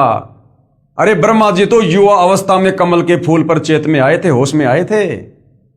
और ये तो देवता हैं ब्रह्मा जी, इनका तो कई मण वजन है, इनका तो कई हजार किलो वजन होगा। और ये ब्रह्मा जी क्या कह रहे हैं कि बेटा जब मेरी उत्पत्ति कमल के फूल पर हुई तो मैं कमल की उस कर्णिका पर, उसकी टहनी पर बैठकर और चारों तरफ देखने लगा कि कहीं धरती तो दिखाई नहीं दे रही। तो भाई ये ब्रह्मा जी युवा अवस्था में जब कमल के फूल पर बैठ सकते हैं, घूम सकते हैं, फिर सकते हैं, तो कबीर परमेश्वर जी ने कमल के फूल पर प्रकट होने में क्या दिक्कत हो रही है भाई? क्या कह रहा है? तब मेरी कमल से उत्पत्ति हुई, मैं उस कमल की कर्णिका पर बैठकर विचार करने लगा, इस अगाध जल में मैं कैसे उत्पन्न हो गया। ये लो जी, सारी सृष्टि का उत्पत्ति करता आप लोगों के अनुसार ब्रह्मा जी कमल के फूल पर बैठकर खुद विचार कर रहा है कि कमल के फूल पर मेरी उत्पत्ति कैसे होगी, मेरे को किसने उत्पन्न कर दिया। ब्रह्मा जी को खुद की सृष्टि का नहीं पता, खुद की उत्पत्ति का नहीं पता, खुद के बाप का नहीं पता, खुद की मां का नहीं पता। और हम ब्रह्मा जी को जगत पिता, प्रजापति, पता नहीं क्या क्या संज्ञा दे रहे थे। ब्रह्मा जी कह रहे हैं इस अगाध जल में मैं कैसे उत्पन्न हो गया, कौन मेरा रक्षक है, यानी कौन मेरा पिता है, किसने मुझे उत्पन्न किया है। कमल का डंठल पकड़कर जल में उतर गया। वहां मुझे शेष साई भगवान विष्णु का दर्शन हुआ। वे योग निंद्रा के वशीभूत होकर गाढ़ी नींद में सोए हुए थे। दुर्गा ने अचेत कर रखा था, उसके अंदर प्रवेश थी दुर्गा। इतने में भगवती योग निंद्रा याद आ गई, मैंने उनका शतवन किया। तब वे कल्याणमयी भगवती श्री विष्णु के विग्रह से यानी शरीर से निकलकर अचिंत्य रूप धारण करके आकाश में विराजमान हो गई। दिव्य आभूषण उनकी छवि बढ़ा रहे थे। जब योग निंद्रा भगवान विष्णु के शरीर से अलग होकर आकाश में विराजने लगे, तब तुरंत ही श्री हरि यानी विष्णु जी उठ बैठे। अब वहां मैं और भगवान विष्णु दोनों थे। वही रुद्र भी प्रकट हो गए, यानी शंकर जी को भी दुर्गा ने वहीं पर लाके खड़ा कर दिया, तीनों भाइयों को इकट्ठा कर दिया। हम तीनों को देवी ने कहा, ब्रह्मा विष्णु और महेश, तुम भली भांति सावधान होकर अपने अपने कार्य में संलग्न हो जाओ। सृष्टि यानी ब्रह्मा क्या करेगा? सृष्टि रजोगुण के प्रभाव से जीवों की उत्पत्ति। विष्णु क्या करेगा? स्तुति, सबको मोह ममता में पालन पोषण में। और शंकर क्या करेगा? संहार करेगा, मार मार के अपने पिता काल के पास भेजेगा रोजाना 1 लाख। ये तुम्हारे कार्य हैं। इतने में एक सुंदर विमान आकाश से उतर कर आया। तब उन देवी ने हमें आज्ञा दी, देवताओं निर्भीक होकर इच्छा पूर्वक इस विमान में प्रवेश कर जाओ। ब्रह्मा विष्णु और रुद्र, आज मैं तुम्हें एक अद्भुत दृश्य दिखलाती हूं। हम तीनों देवताओं को उस पर बैठे देखकर देवी ने अपने सामर्थ्य से विमान को आकाश में उड़ा दिया। इतने में हमारा विमान तेजी से चल पड़ा और वह दिव्य धाम ब्रह्मलोक में जा पहुंचा। वहां एक दूसरे ब्रह्मा विराजमान थे। ये काल वहां पर ब्रह्मा का रूप बनाकर विराजमान हो गया कि आगे चलकर ब्रह्मा विष्णु महेश को कहीं अहंकार ना हो जाए कि हम ही हैं बस जो भी हैं सृष्टि के रचयिता, पालन करता, उत्पत्ति करता। तो उस ब्रह्मलोक में दुर्गा ने विमान में बैठाकर इन तीनों को भेज दिया और वहां काल खुद ब्रह्मा का रूप बनाकर बैठ गया। वहां एक दूसरे ब्रह्मा विराजमान थे। उन्हें देखकर भगवान शंकर और विष्णु को बड़ा आश्चर्य हुआ। भगवान शंकर और विष्णु ने मुझसे पूछा, हे चतुरानन यानी हे ब्रह्मा जी, ये अविनाशी ब्रह्मा कौन है? मैंने उत्तर दिया, नारद को कह रहे ब्रह्मा जी कि बेटा मैंने उत्तर दिया, मुझे कुछ नहीं पता। सृष्टि के अधिष्ठाता ये कौन है भगवान? मैं कौन हूं और हमारा उद्देश्य क्या है? इस उलझन में मेरा मन चक्कर काट रहा है। ब्रह्मा जी कह रहे मेरा तो सर फटा जा रहा है, इस टेंशन में चक्कर आ रहे हैं मेरे को। तो मैं कौन हूं, ये कौन है, मुझे नहीं पता भाई। बताओ। इतने में मन के समान तेजगामी वह विमान तुरंत वहां से चल पड़ा और कैलाश के सुरमय शिखर पर जा पहुंचा। वहां विमान के पहुंचते ही एक भव्य भवन से त्रिनेत्रधारी भगवान शंकर निकले। वे नंदी वृषभ पर बैठे थे। उस विमान को फिर काल के आदेश से दुर्गा ने कैलाश पर्वत पर भेज दिया जो उसी ब्रह्मलोक में है। और वहां पर यह काल शंकर का रूप बनाकर और बैल के ऊपर बैठकर आ गया। अब शंकर जी चक्कर काटेगा। क्षण भर के बाद ही वह विमान उस शिखर से भी पवन के समान तेज चाल से उड़ा और बैकुंठ लोक में पहुंच गया, जहां भगवती लक्ष्मी का विलास भवन था। बेटा नारद, वहां मैंने जो संपत्ति देखी उसका वर्णन करना मेरे लिए असंभव है। उस उत्तम पुरी को देखकर विष्णु का मन आश्चर्य से समुद्र में गोता खाने लगा। वहां कमल लोचन श्री हरि विराजमान थे। वहां पर एक विष्णु और बैठा हुआ था। ये काल विष्णु रूप में वहां पर बैठ गया और 4 भुजाएं थी। इतने में ही पवन से बातें करता हुआ वह विमान तुरंत उड़ गया। आगे अमृत के समान मीठे जल वाला समुद्र मिला। वहीं एक मनोहर द्वीप था। उसी द्वीप में एक मंगलमय मनोहर पलंग बिछा था। उस उत्तम पलंग पर एक दिव्य रमणी बैठी थी। ये दुर्गा विराजमान हो गई वहां पर। हम आकाश में कहने लगे, ये सुंदरी कौन है और इसका क्या नाम है? हम इसके विषय में बिल्कुल अनभिज्ञ हैं। नारद, यो संदेहग्रस्त होकर हम लोग वहां रुके रहे। तीनों देवता वहां पर खड़े ऐसे देख रहे हैं कि भाई हम कहां आ गए, ये क्या लीला चल रही है। तब भगवान विष्णु ने उस चारु शानी भगवती को देखकर विवेक पूर्वक निश्चय कर लिया कि वे भगवती जगदम्बिका हैं, यानी वो दुर्गा है। विष्णु ने पहचान लिया। काल ने बुद्धि दे दी विष्णु को, ज्ञान योग खोल दिया विष्णु का। तब उन्होंने यानी विष्णु ने कहा कि ये भगवती हम सबकी आदि कारण है, यानी ये हमारी माता है। महाविद्या और महामाया इसके नाम हैं। ये पूर्ण प्रकृति है। ये विश्वेश्वरी, वेद गर्भा एवं शिवा कहलाती है। ये वे ही दिव्यांगना हैं जिनके पर्यावरणन में मुझे दर्शन हुए थे, यानी बाल्य अवस्था में मुझे इसके दर्शन हुए थे। उस समय मैं बाल रूप में था। मुझे पालने पर ये झुला रही थी। वट वृक्ष के पत्र पर एक सुदृढ़ सैया बिछी थी। उस पर लेटकर मैं पैर के अंगूठे को अपने कमल जैसे मुख में लेकर चूस रहा था तथा खेल रहा था। ये देवी गा गा कर मुझे झुलाती थी। वे ही ये देवी हैं, इनमें कोई संदेह की बात नहीं है। इन्हें देखकर मुझे पहले की बात याद आ गई। ये हम सबकी जननी है। क्या कह रहे हैं विष्णु जी कि ये हम सबकी जननी यानी हम सबको पैदा करने वाली है ये दुर्गा, अर्थात ये दुर्गा इन तीनों देवताओं की मां है। श्री विष्णु ने समयानुसार उन भगवती भुवनेश्वरी की स्तुति आरंभ कर दी। भगवान विष्णु बोले, प्रकृति देवी को नमस्कार, यानी दुर्गा जी को नमस्कार। भगवती विधात्री को निरंतर नमस्कार, तुम शुद्ध स्वरूपा हो, ये सारा संसार तुम्ही से उद्भासित हो रहा है। अब बताओ, ये ब्रह्मा विष्णु महेश तो अपनी माता दुर्गा को कह रहे हैं कि तुमने सारी सृष्टि रची है, सारा संसार तुम्ही से उद्भासित है। मैं यानी विष्णु, ब्रह्मा और शंकर, हम सभी तुम्हारी ही कृपा से विद्यमान हैं। कि मैं ब्रह्मा और विष्णु तो आपकी कृपा से विद्यमान है, आपसे ही हमारा जन्म हुआ है। हमारा आविर्भाव यानी जन्म और तिरोभाव यानी मृत्यु हुआ करता है। केवल तुम ही नित्य हो, यानी माता दुर्गा तुम ही सनातनी हो, अविनाशी हो, जगत जननी, सारे संसार को पैदा करने वाली हो, प्रकृति और सनातनी देवी हो। अब बताओ, ब्रह्मा विष्णु महेश कह रहे हैं भैया हम तो कोई सृष्टि को पैदा करने वाले नहीं हैं, हम तो दुर्गा से ऊपर किसी को नहीं जानते, किसी को नहीं पहचानते। बाद में भगवान शंकर बोले, देवी यदि महाभाग विष्णु तुम्ही से प्रकट हुए हैं, यानी तुम्हारे से जन्म हुआ है, तो उसके बाद उत्पन्न होने वाले ब्रह्मा भी तुम्हारे बालक हुए, फिर मैं तमोगुणी लीला करने वाला शंकर क्या तुम्हारी संतान नहीं हुआ? अर्थात मुझे भी उत्पन्न करने वाली तुम ही हो, यानी मेरी मां भी तुम ही हो।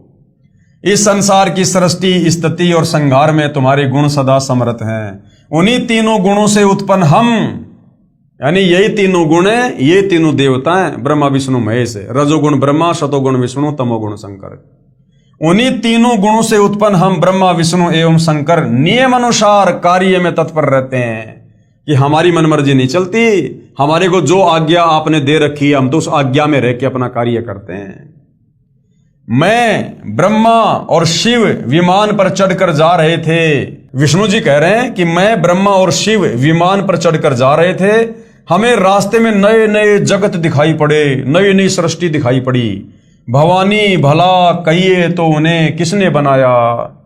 इसलिए यही प्रमाण देखिए, श्रीमद् देवी भागवत महापुराण, सहभाष्टिकम, शयमात्यम, खेमराज श्री कृष्णदास प्रकाशक, बंबई। इसमें संस्कृत सहित हिंदी अनुवाद किया है। तीसरा स्कंद, अध्याय 4, पेज नंबर 10, श्लोक नंबर 42। ब्रह्मा क्या कह रहा है? अहम ईश्वर है फिलते प्रभाव श्रे वे जनी युता न यदायु नित्या के अन्य सुरा शतमख प्रमुखा चय नित्या नित्या तमेव जननी प्रकृति पुराणा। हिंदी अनुवाद क्या है?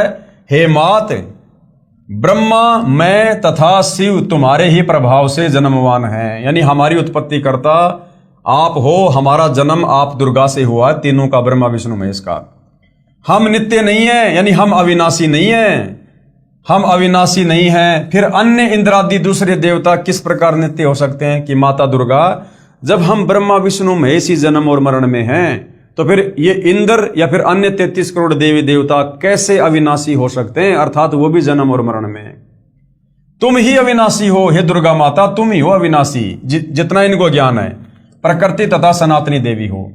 फिर पेज नंबर 11 और 12 पर, अध्याय 5, श्लोक 8 में, यदि दया धर्मना न सदा अंबिके कत अहम विहिते च तमोगुण कमल जय रजोगुण संभव सुविहित किमु शतोगुण हरि।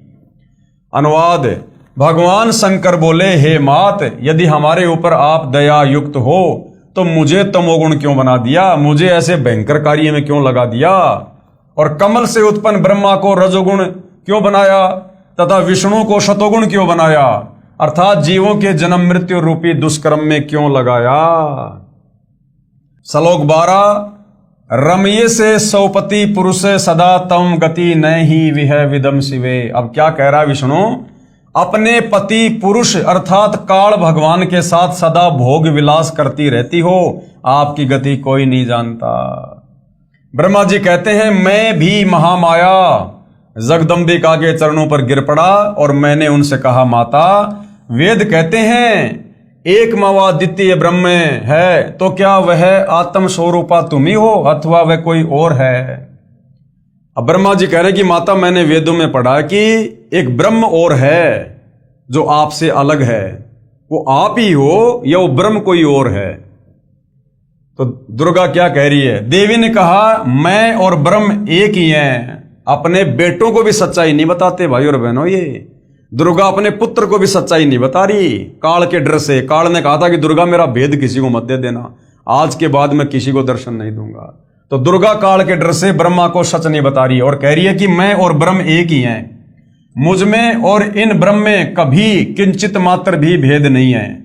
गौरी, ब्राह्मी, रौद्री, वाराही, वैष्णवी, शिवा, वारुणी, कोबेरी, नारसिंगी और वासवी सभी मेरे रूप हैं।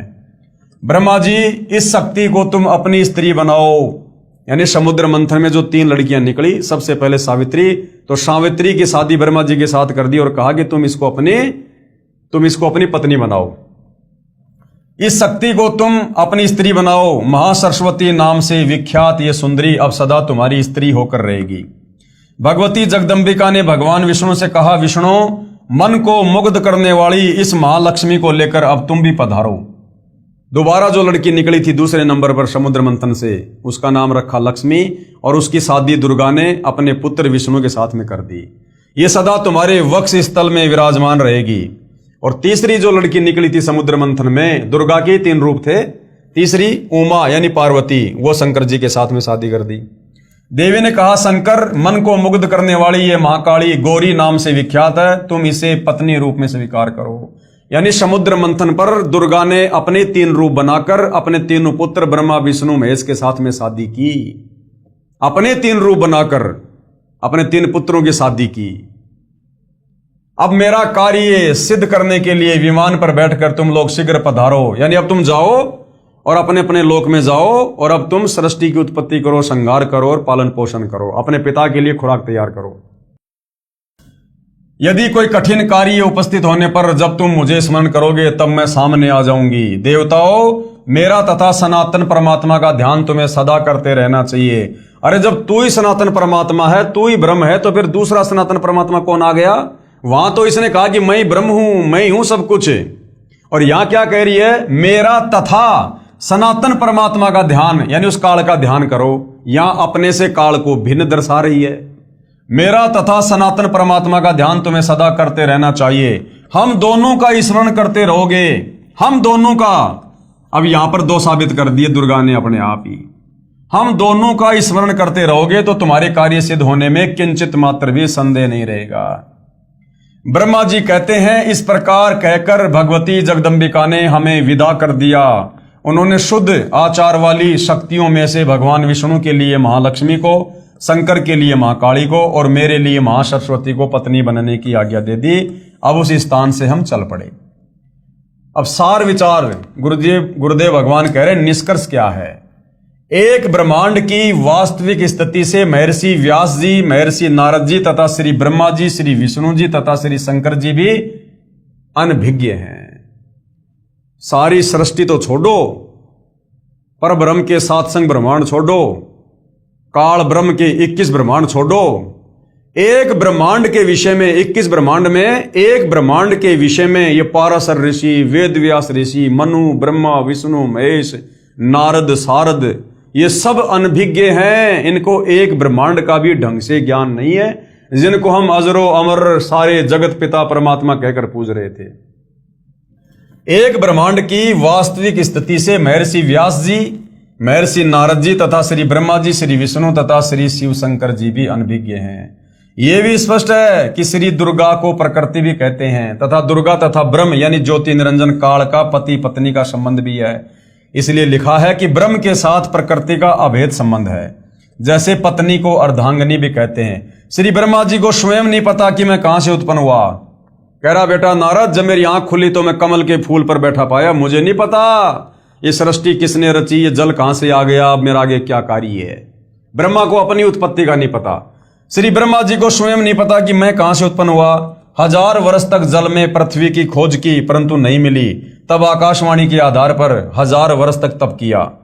कमल का डंठल पकड़कर नीचे उतरा तो वहां शेषनाग की सैया पर भगवान विष्णु बेहोश पड़े थे। श्री विष्णु जी के शरीर में से एक देवी निकली, भूतनी की तरह, जो सुंदर आभूषण पहने आकाश में विराजमान हो गई।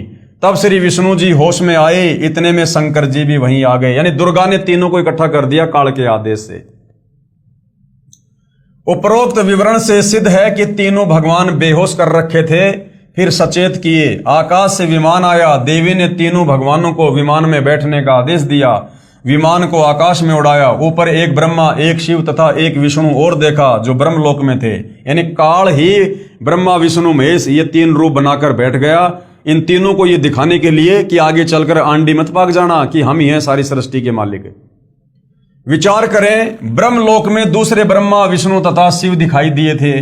ये ज्योति निरंजन ब्रह्म की ही ये कलाबाजी है। वही अन्य तीन रूप धारण करके ब्रह्मलोक में तीन गुप्त स्थान, एक रजोगुण प्रधान क्षेत्र, एक शतोगुण प्रधान क्षेत्र, एक तमोगुण प्रधान क्षेत्र बनाकर रहता है तथा प्रकृति यानी दुर्गा अष्टंगी को अपनी पत्नी रूप में रखता है।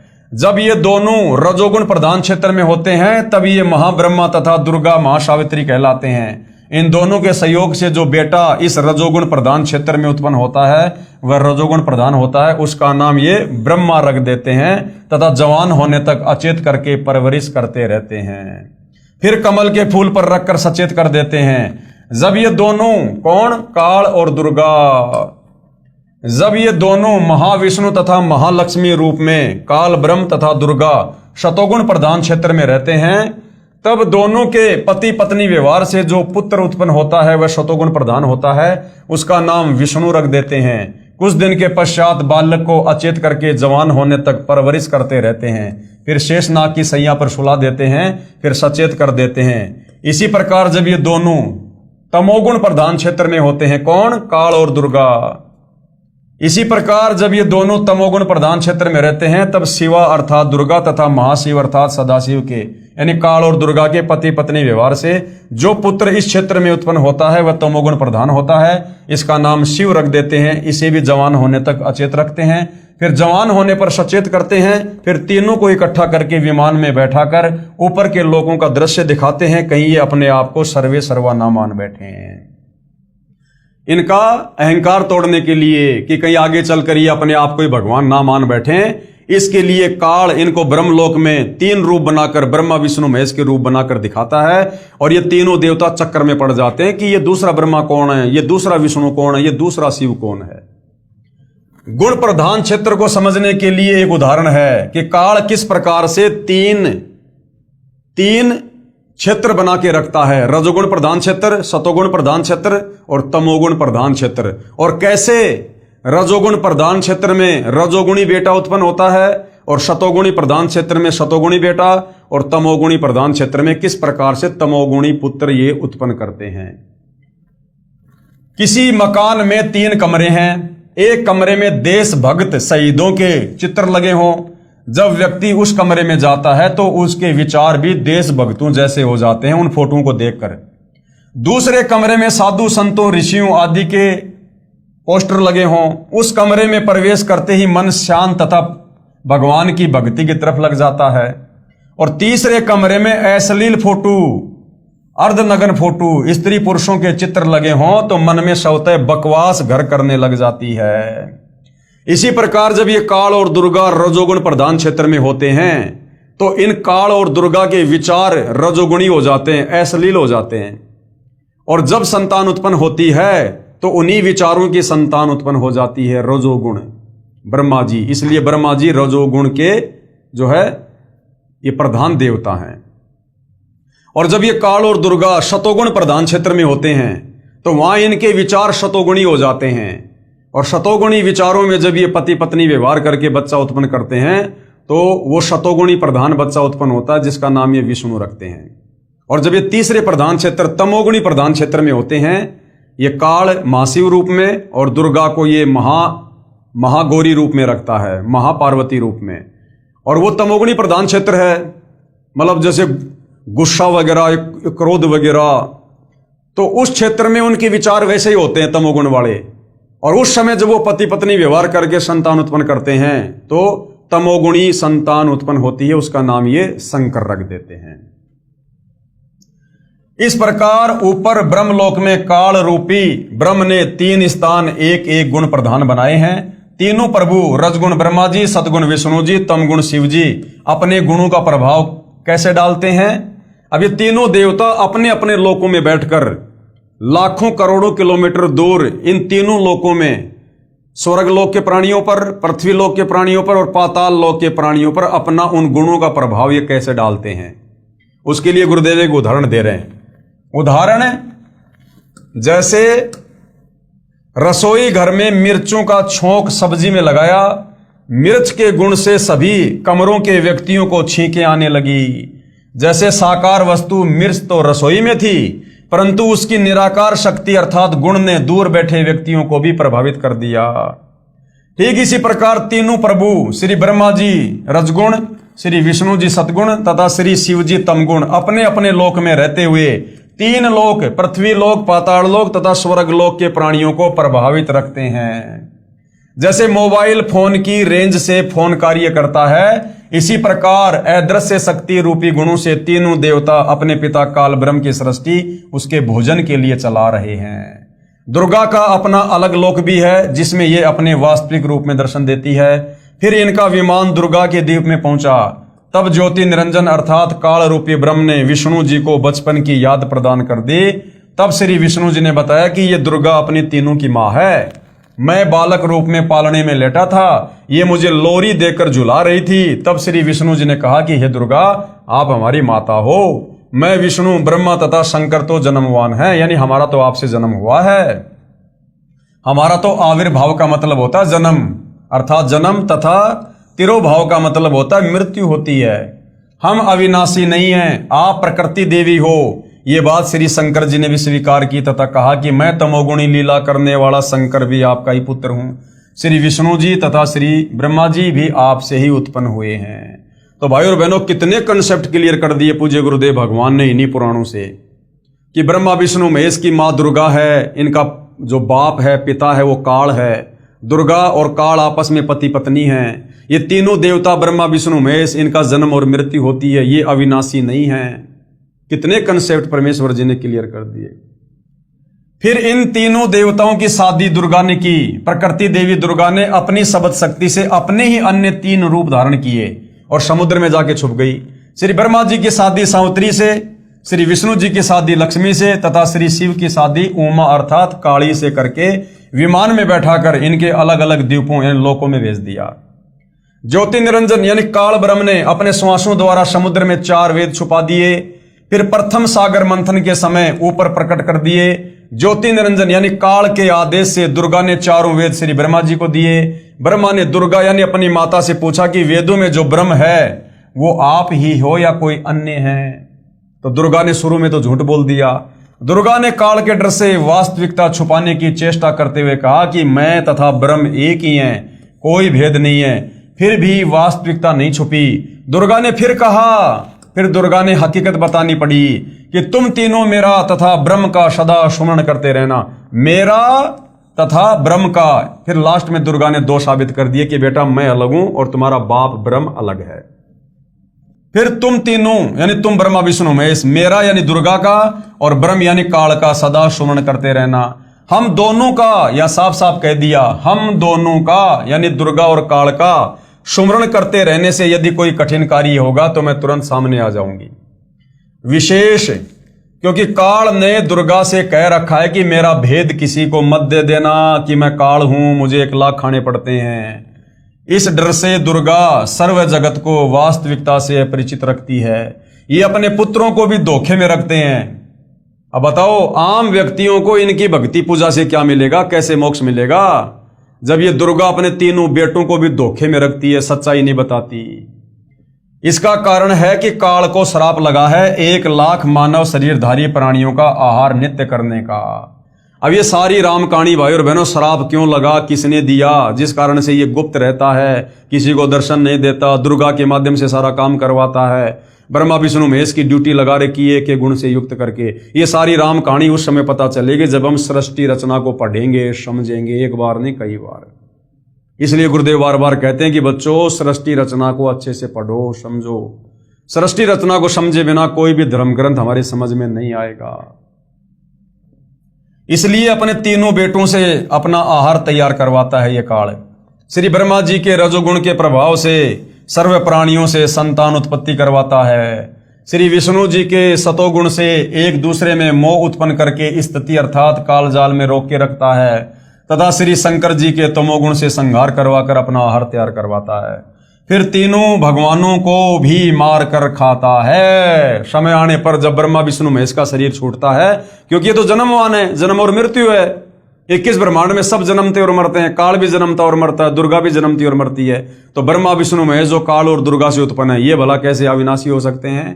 तो जब ब्रह्मा विष्णु महेश का शरीर छूटता है, उस समय फिर ये काल इनको भी तपतशिला पर भून भून के खाता है, इनका भी शोरबा निकालता है तथा नए पुण्यकर्मी प्राणियों में से 3 पुत्र उत्पन्न करके अपना कार्य जारी रखता है और नई अन्य 3 आत्माओं को उसी प्रकार से उन 3 क्षेत्रों में ले जाकर रजोगुणी, तमोगुणी, सतोगुणी करके और फिर ब्रह्मा विष्णु महेश की पोस्ट पे बैठा देता है और अपना कार्य अपने भोजन के लिए लगातार जारी रखता है। तथा पहले वाले तीनों ब्रह्मा शिव 84 लाख योनियों तथा स्वर्ग नरक में कर्म आधार से चक्कर लगाते रहते हैं। यही प्रमाण शिव महापुराण रुद्र संहिता प्रथम सृष्टि खंड अध्याय 6, 7 तथा 8, 9 में भी है। अब आगे गुरुदेव कह रहे हैं श्री शिव महापुराण से सार विचार। अब श्री शिव महापुराण सृष्टि रचना के विषय में, ब्रह्मा विष्णु महेश की उत्पत्ति के विषय में, काल और प्रकृति के विषय में क्या कुछ कह रहा है। शिव महापुराण। श्री शिव महापुराण अनुवादक हैं श्री हनुमान प्रसाद पोदार, प्रकाशक हैं गोविंद भवन कार्यालय, गीता प्रेस गोरखपुर, मोटा टाइप, अध्याय 6, रुद्र संहिता प्रथम खंड, सृष्टि से निष्कर्ष। अपने पुत्र श्री नारद जी के श्री शिव तथा श्री शिवा के विषय में पूछने पर नारद जी ने ब्रह्मा जी से पूछा कि शिव और शिवा क्या है, काल और दुर्गा क्या है। श्री ब्रह्मा जी ने कहा पेज नंबर 100 से 102 पर, जिस परब्रह्म के विषय में ज्ञान और अज्ञान से परिपूर्ण युक्तियों द्वारा इस प्रकार विकल्प किए जाते हैं। अब ब्रह्मा जी को भी नहीं पता ब्रह्म क्या और परब्रह्म क्या, काल को तो ब्रह्मा जी परब्रह्म कह रहे हैं कि जिस परब्रह्म के विषय में ज्ञान और अज्ञान से पूर्ण युक्तियों द्वारा इस प्रकार विकल्प किए जाते हैं, यानी कुछ सच्ची और कुछ झूठ, ज्ञान और अज्ञान। जो निराकार परब्रह्म है वही साकार रूप में सदाशिव रूप धारण कर मनुष्य रूप में प्रकट हुआ, यानी वो काल ही सदाशिव रूप में शंकर जी के रूप में प्रकट होकर दर्शन देता है। सदाशिव ने अपने शरीर से एक स्त्री को उत्पन्न किया। अब ब्रह्मा जी ने थोड़ी बहुत सृष्टि रचना तो कबीर भगवान से सुनी और बाकी इसने वेदों से ले ली अटपट और खिचड़ी ज्ञान बना लिया। और क्या कह रहा है, सदाशिव ने अपने शरीर से एक स्त्री को उत्पन्न किया, जबकि यह सच्चाई नहीं है। जब सतलोक में इस काल ने दुर्गा के साथ में दुर्व्यवहार करना चाहा तो दुर्गा ने इसके मुख के माध्यम से इसके पेट में जाके शरण ली और वहां जाकर कबीर भगवान से अराज की कि हे कबीर परमात्मा मेरी रक्षा करो। फिर कबीर परमात्मा सहजदास के रूप में आते हैं और काल का पेट फाड़कर दुर्गा को बाहर निकालते हैं, वापस काल के पेट को सेट करते हैं। तो अब ये ब्रह्मा जी क्या कह रहा है कि सदाशिव ने अपने शरीर से एक स्त्री को उत्पन्न किया, यानी दुर्गा इस काल के शरीर से बाहर आई थी सतलोक में, जिसे प्रधान प्रकृति अंबिका और त्रिदेव जननी ब्रह्मा विष्णु शिव की माता कहा जाता है, जिसकी 8 भुजाएं हैं। यानी सृष्टि रचना का ज्ञान ब्रह्मा जी को नहीं है, खिचड़ी ज्ञान है, खिचड़ी ज्ञान है। शुक्र मनाओ भाई और बहनों, जो ज्ञान ब्रह्मा विष्णु महेश को नहीं है वो ज्ञान आज पूज्य गुरुदेव ने आप और हमें दे दिया। अब बताओ ये पाराशर ऋषि, वेदव्यास ऋषि, ब्रह्मा विष्णु महेश, ये ज्ञान मार्ग में आप और हमारे सामने ये नहीं टिक सकते। इसलिए गुरुदेव भगवान कहते हैं कि जो भगत 3-4 साल तक अच्छे से इस ज्ञान को समझ लेगा उसके सामने ब्रह्मा विष्णु महेश भी मुंह की खाके जाएंगे, मुंह की खाके। अब श्री विष्णु की उत्पत्ति, जो वे सदाशिव हैं यानी जो काल है, उन्हें परम पुरुष ईश्वर शिवा शंभु और महेश्वर कहते हैं, क्योंकि किस ब्रह्मांड में लोकवेद के आधार से भगवान सिद्ध हो रखा है। वे अपने सारे अंगों में भस्म रमाए रहते हैं। उन काल रूपी ब्रह्म ने, देखो खुद कह रहा है ब्रह्मा, उस काल रूपी ब्रह्म ने एक शिवलोक नामक ब्रह्मलोक में तमोगुण प्रधान क्षेत्र धाम बनाया, उसे काशी कहते हैं। अब ये सृष्टि रचना ब्रह्मा जी को कबीर परमात्मा जी ने समझाई थी, लेकिन फिर इसने डामाडोल कर दिया, काल ने फिर उसको डामाडोल कर दिया। फिर ब्रह्मा जी ने वेदवाद पढ़े, कुछ वेदों वाला ज्ञान ले लिया, कुछ परमात्मा से सुनी सुनाई सृष्टि रचना ले ली और खिचड़ी ज्ञान बना के ब्रह्मा जी ने फिर नीचे मनु जैसे अपने वंशजों को दे दिया। उसे काशी कहते हैं। शिव तथा शिवा यानी काल और दुर्गा ने पति पत्नी रूप में रहते हुए एक पुत्र की उत्पत्ति की, जिसका नाम विष्णु रखा। अध्याय 7 रुद्र संहिता शिव महापुराण, पेज नंबर 103-104। श्री ब्रह्मा तथा श्री शिव की उत्पत्ति। अध्याय 7, 8, 9 पेज नंबर 105 से 110 पर श्री ब्रह्मा जी ने बताया कि श्री शिव तथा शिवा यानी काल और ये दुर्गा ने पति पत्नी व्यवहार से मेरी भी उत्पत्ति की तथा फिर मुझे अचेत करके कमल पर डाल दिया।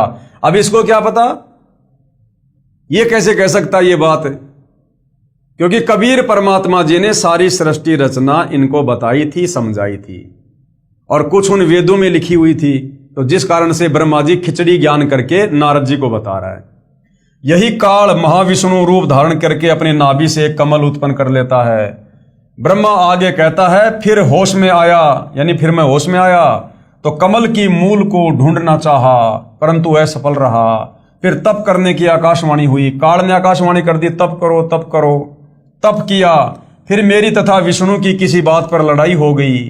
विवरण इसी पुस्तक के पेज नंबर 260 पर। तब हमारे बीच में एक तेजो में लिंग प्रकट हो गया। काल ने वो तेजो में खंबा प्रकट कर दिया तथा ओम ओम का नाद प्रकट हुआ, ओम ओम की आवाज प्रकट हुई। उस लिंग पर ए ऊ मैं तीनों अक्षर भी लिखे थे।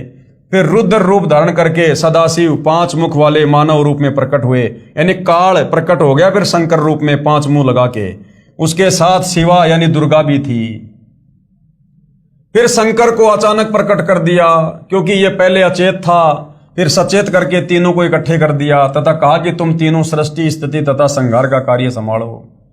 रजगुण प्रधान ब्रह्मा जी, सतगुण प्रधान विष्णु जी तथा तमगुण प्रधान शिव जी, इस प्रकार तीनों देवताओं में गुण है, परंतु शिव काल रूपी ब्रह्म गुणातीत है। ये जो सदाशिव है इनका पिता है काल ब्रह्म, इसने तीनों बेटों को एक एक गुण से युक्त कर दिया और फिर ये इनसे अलग ब्रह्म लोक में जाकर रहने लग गया। तो तीनों देवताओं में गुण है और ये जो काल है शिव सदाशिव ये गुणातीत है, यानी ये तीनों गुणों से दूर है। ये तीनों गुण इसने अपने तीनों पुत्रों को दे दिए, ब्रह्मा विष्णु महेश को। है तो ये भी तीनों गुणों से युक्त है, लेकिन ये और ये तीनों देवता परस्पर अलग अलग रहते हैं। इसलिए कह रहा है इस प्रकार तीनों देवताओं में गुण है ब्रह्मा विष्णु महेश में, परंतु शिव यानी काल रूपी ब्रह्म गुणातीत है, गुणातीत माने गए हैं। पृष्ठ 110 पर अब गुरुदेव भगवान क्या कह रहे हैं, सार विचार, यानी अभी आपको जो सारी बातें बताई हैं इन पुराणों से लिखी हुई दिखाई हैं, पेज नंबर अध्याय नंबर सब। अब इन सारी बातों का निष्कर्ष क्या है ब्रह्मा विष्णु महेश को लेकर, काल और दुर्गा को लेकर, इनकी उत्पत्ति को लेकर, यानी सार उपरोक्त विवरण से स्पष्ट है कि काल रूपी ब्रह्म अर्थात सदाशिव तथा प्रकृति यानी दुर्गा श्री ब्रह्मा, श्री विष्णु तथा श्री शिव के माता पिता हैं। यानी तीनों देवता ब्रह्मा विष्णु महेश के माता पिता इन पुराणों ने साबित कर दिया कि ये काल और ये दुर्गा है। काल को ब्रह्म भी कहते हैं, सदाशिव भी कहते हैं, दुर्गा को जो है प्रकृति और जो है प्रधान भी कहते हैं। यानी काल और दुर्गा ये ब्रह्मा विष्णु महेश के जनक हैं, इनके माता पिता हैं। एक तो ये क्लियर हो गया। दूसरा, दुर्गा इसे प्रकृति तथा इसको प्रधान भी कहते हैं और इसकी 8 भुजाएं हैं। यह सदाशिव अर्थात ज्योति निरंजन काल के शरीर अर्थात पेट से निकली थी। सृष्टि रचना में हमें पता है कि ये दुर्गा काल के मुख के माध्यम से पेट में चली गई थी, वहां से कबीर परमात्मा ने फिर इसको बाहर निकाला। ब्रह्म अर्थात काल तथा प्रकृति यानी दुर्गा सब प्राणियों को भ्रमित रखते हैं। ये काल और दुर्गा एक ब्रह्मांड के 3 लोक के समस्त प्राणियों को भ्रमित रखते हैं अपने तीनों बेटों सहित। ब्रह्मा विष्णु महेश को भी सच्चाई नहीं बताते। क्यों?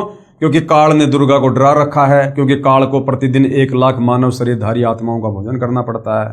अगर सच्चाई का पता चल गया तो तीनों बेटे फिर काल के लिए भोजन बनाना बंद कर देंगे।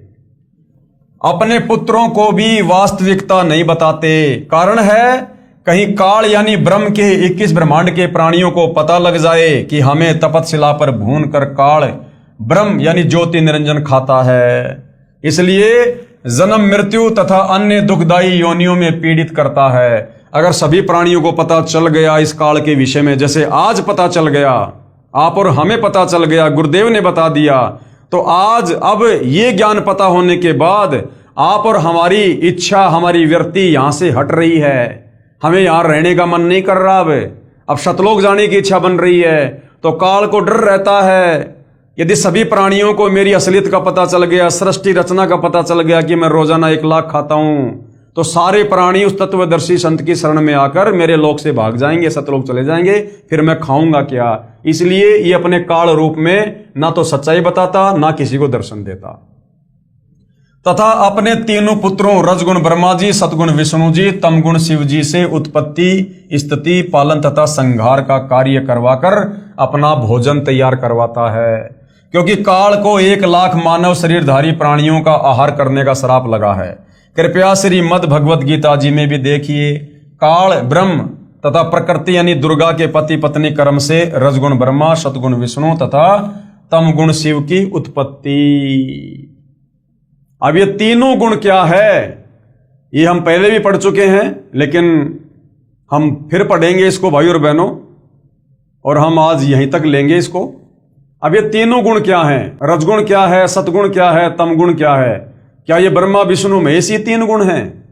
तीनों गुण क्या है प्रमाण सहित? तीनों गुण रजगुण ब्रह्मा जी, सतगुण विष्णु जी, तमगुण शिव जी हैं। ब्रह्म यानी काल तथा प्रकृति यानी दुर्गा से उत्पन्न हुए हैं तथा तीनों नासवान हैं।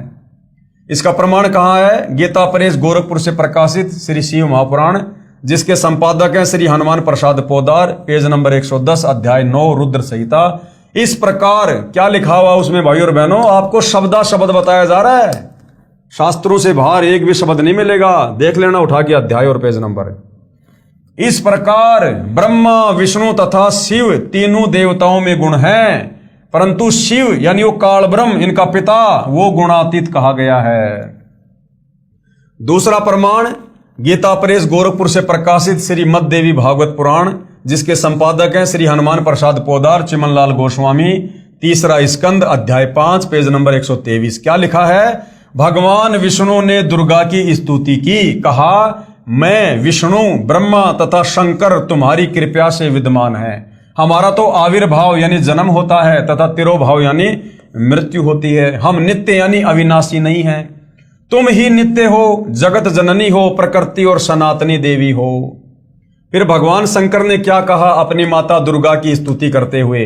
भगवान शंकर ने कहा, यदि भगवान ब्रह्मा तथा भगवान विष्णु तुम्ही से उत्पन्न हुए हैं, तो उनके बाद उत्पन्न होने वाला मैं तमोगुणी लीला करने वाला शंकर क्या तुम्हारी संतान नहीं हुआ?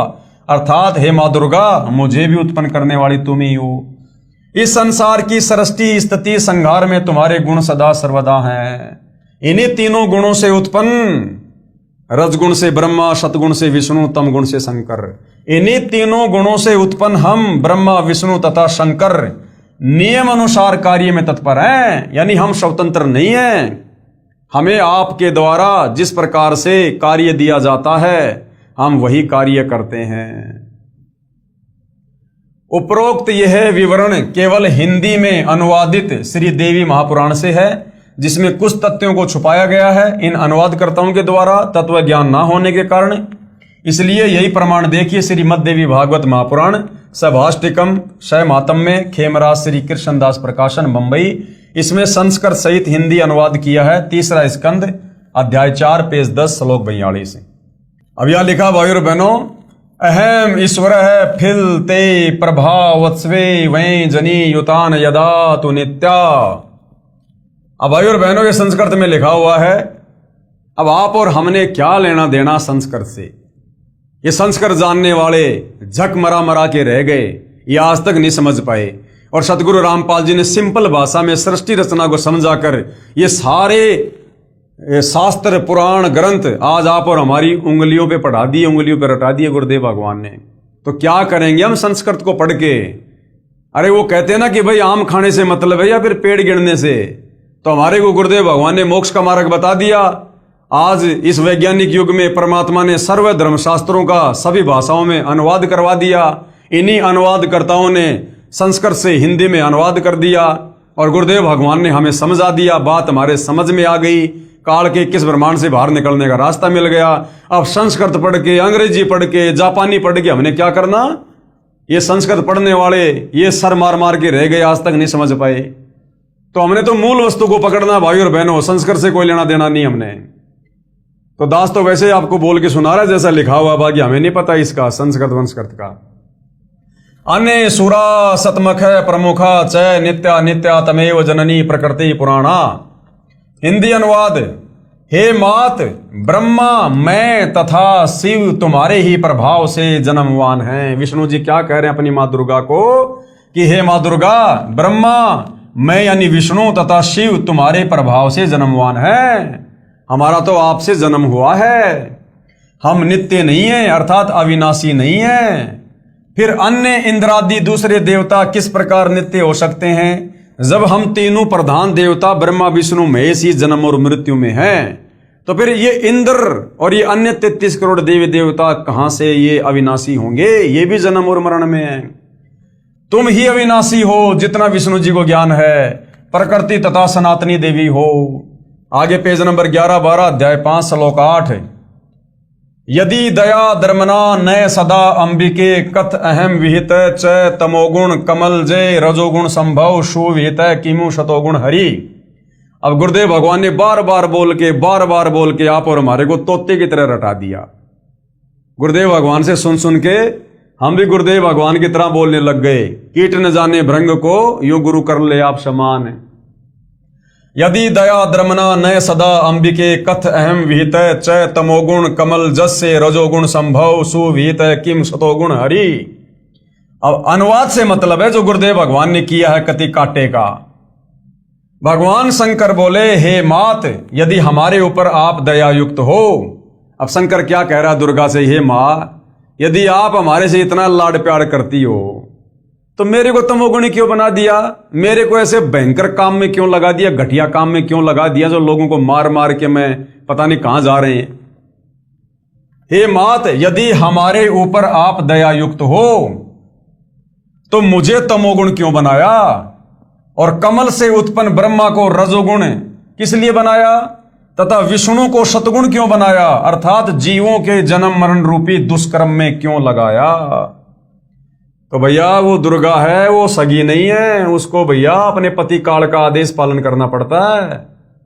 काल ने सबकी गर्दन दबा रखी है। यहां पर अपन सबको शतलोक से गुमराह करके ले आया और यहां अपने जाल में फंसा लिया। अब जैसा काल कहेगा वैसा ही करना पड़ेगा। कब तक? जब तक हमें तत्वदर्शी संत नहीं मिलेगा जिसके आगे ये काल भी थर थर कांपता है। श्लोक 12। रमये से स्वपति पुरुष सदा तवै गति न ही विह विदम शिवे। अपने पति पुरुष अर्थात काल भगवान के साथ सदा भोग विलास करती रहती हो। आपकी गति को कोई नहीं जानता। खुद कह रहे हैं भाई और बहनों ब्रह्मा विष्णु महेश। अब बताओ, अब और किसी की माने ना माने, लेकिन अपने माँ और अपने बाप के बारे में खुद ब्रह्मा विष्णु महेश कह रहे हैं तो फिर मानना पड़ेगा। अब गुरुदेव भगवान निष्कर्ष दे रहे हैं। निष्कर्ष जो लोग ब्रह्मा विष्णु महेश की भक्ति तक सीमित है ना, उससे ऊपर किसी को मानते नहीं। जिनके विषय में गीता अध्याय 7 श्लोक 12 से 15 में खुद ये काल कह रहा है ब्रह्मा विष्णु महेश का पिता कि जिनकी बुद्धि ब्रह्मा विष्णु महेश तक सीमित है, यानी जो केवल ब्रह्मा विष्णु महेश की पूजा करते हैं, उससे ऊपर नहीं करते किसी की। कहते हैं वो तो राक्षस स्वभाव को धारण किए हुए मनुष्यों में नीच दूषित कर्म करने वाले मूर्ख। श्रीमद् भगवत गीता का ज्ञान भी इसी काल रूपी ब्रह्म ने श्री कृष्ण जी के शरीर में प्रेतवत प्रवेश करके बोला है।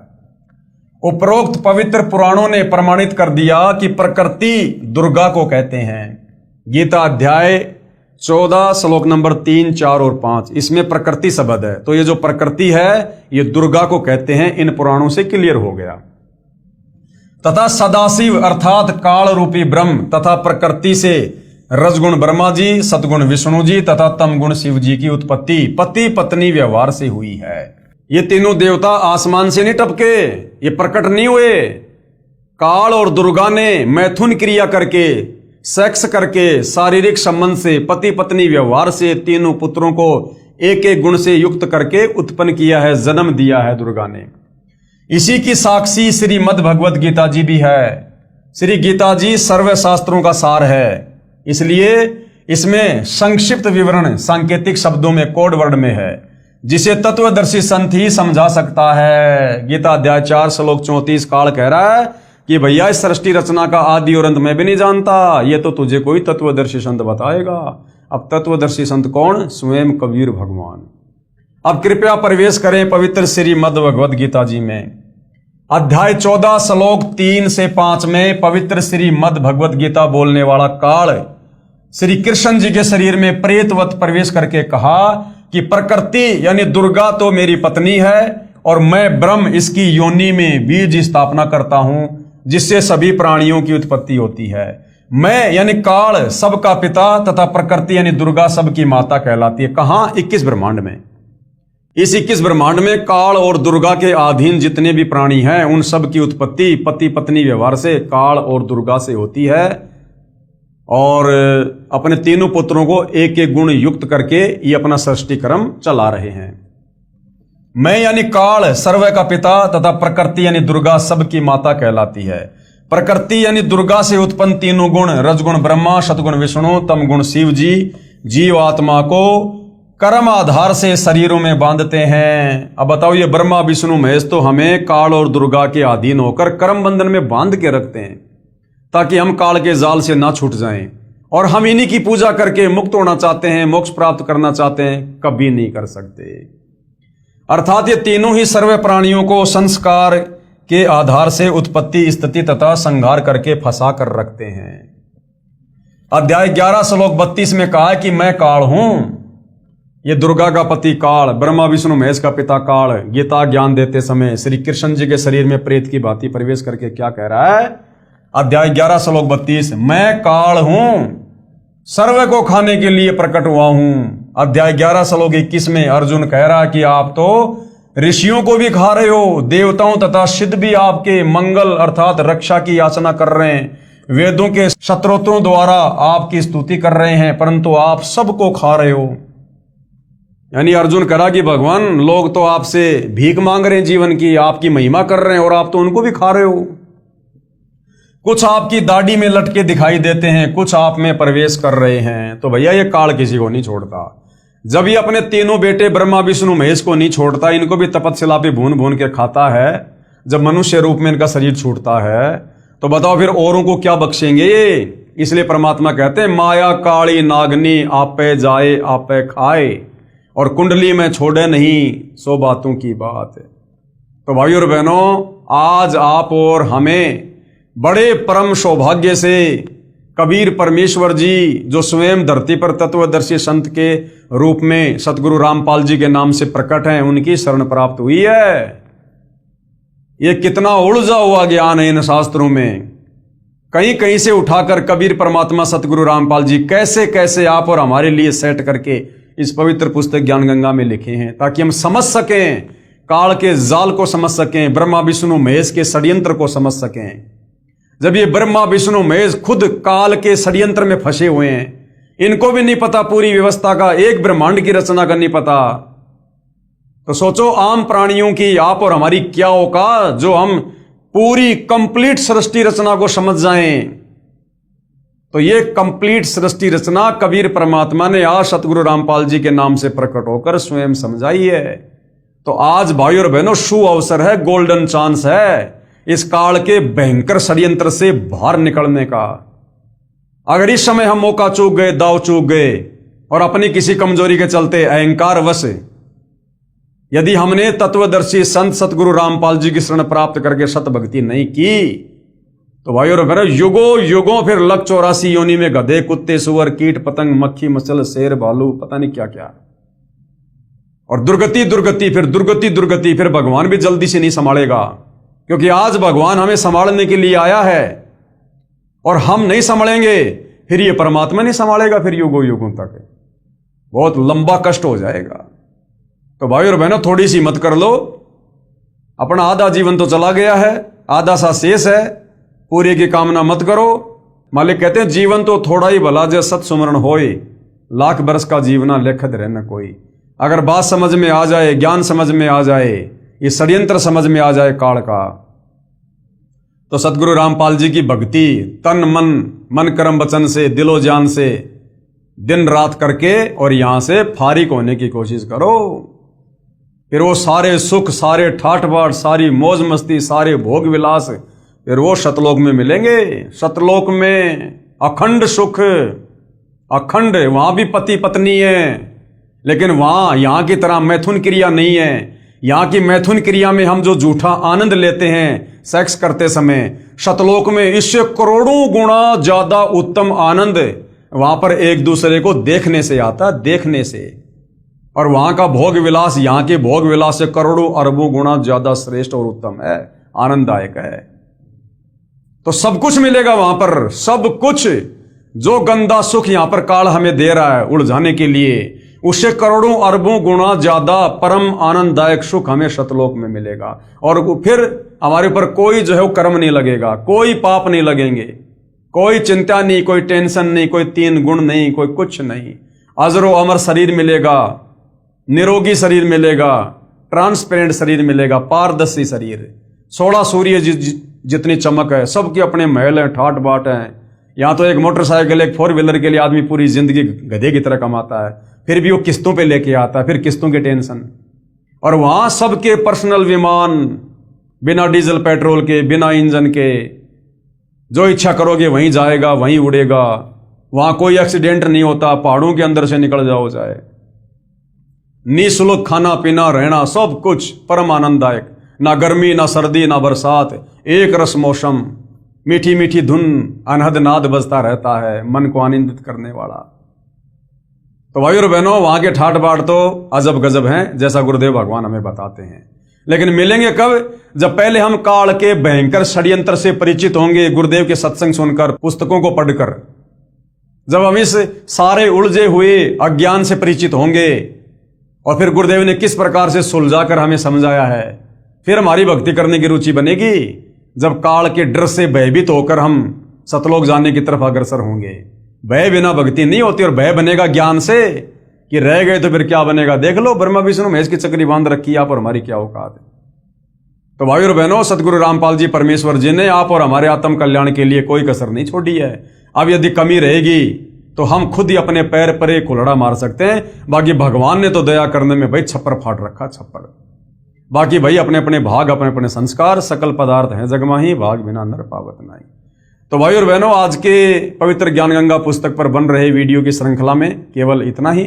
कल परमेश्वर की सेवा में फिर हाजिर होंगे। तब तक गुरुदेव भगवान हम सबको आज्ञा दे, आशीर्वाद दे, सद्बुद्धि दे, मार्गदर्शन करे। बंदी छोड़ सतगुरु रामपाल जी परमेश्वर जी की जय हो।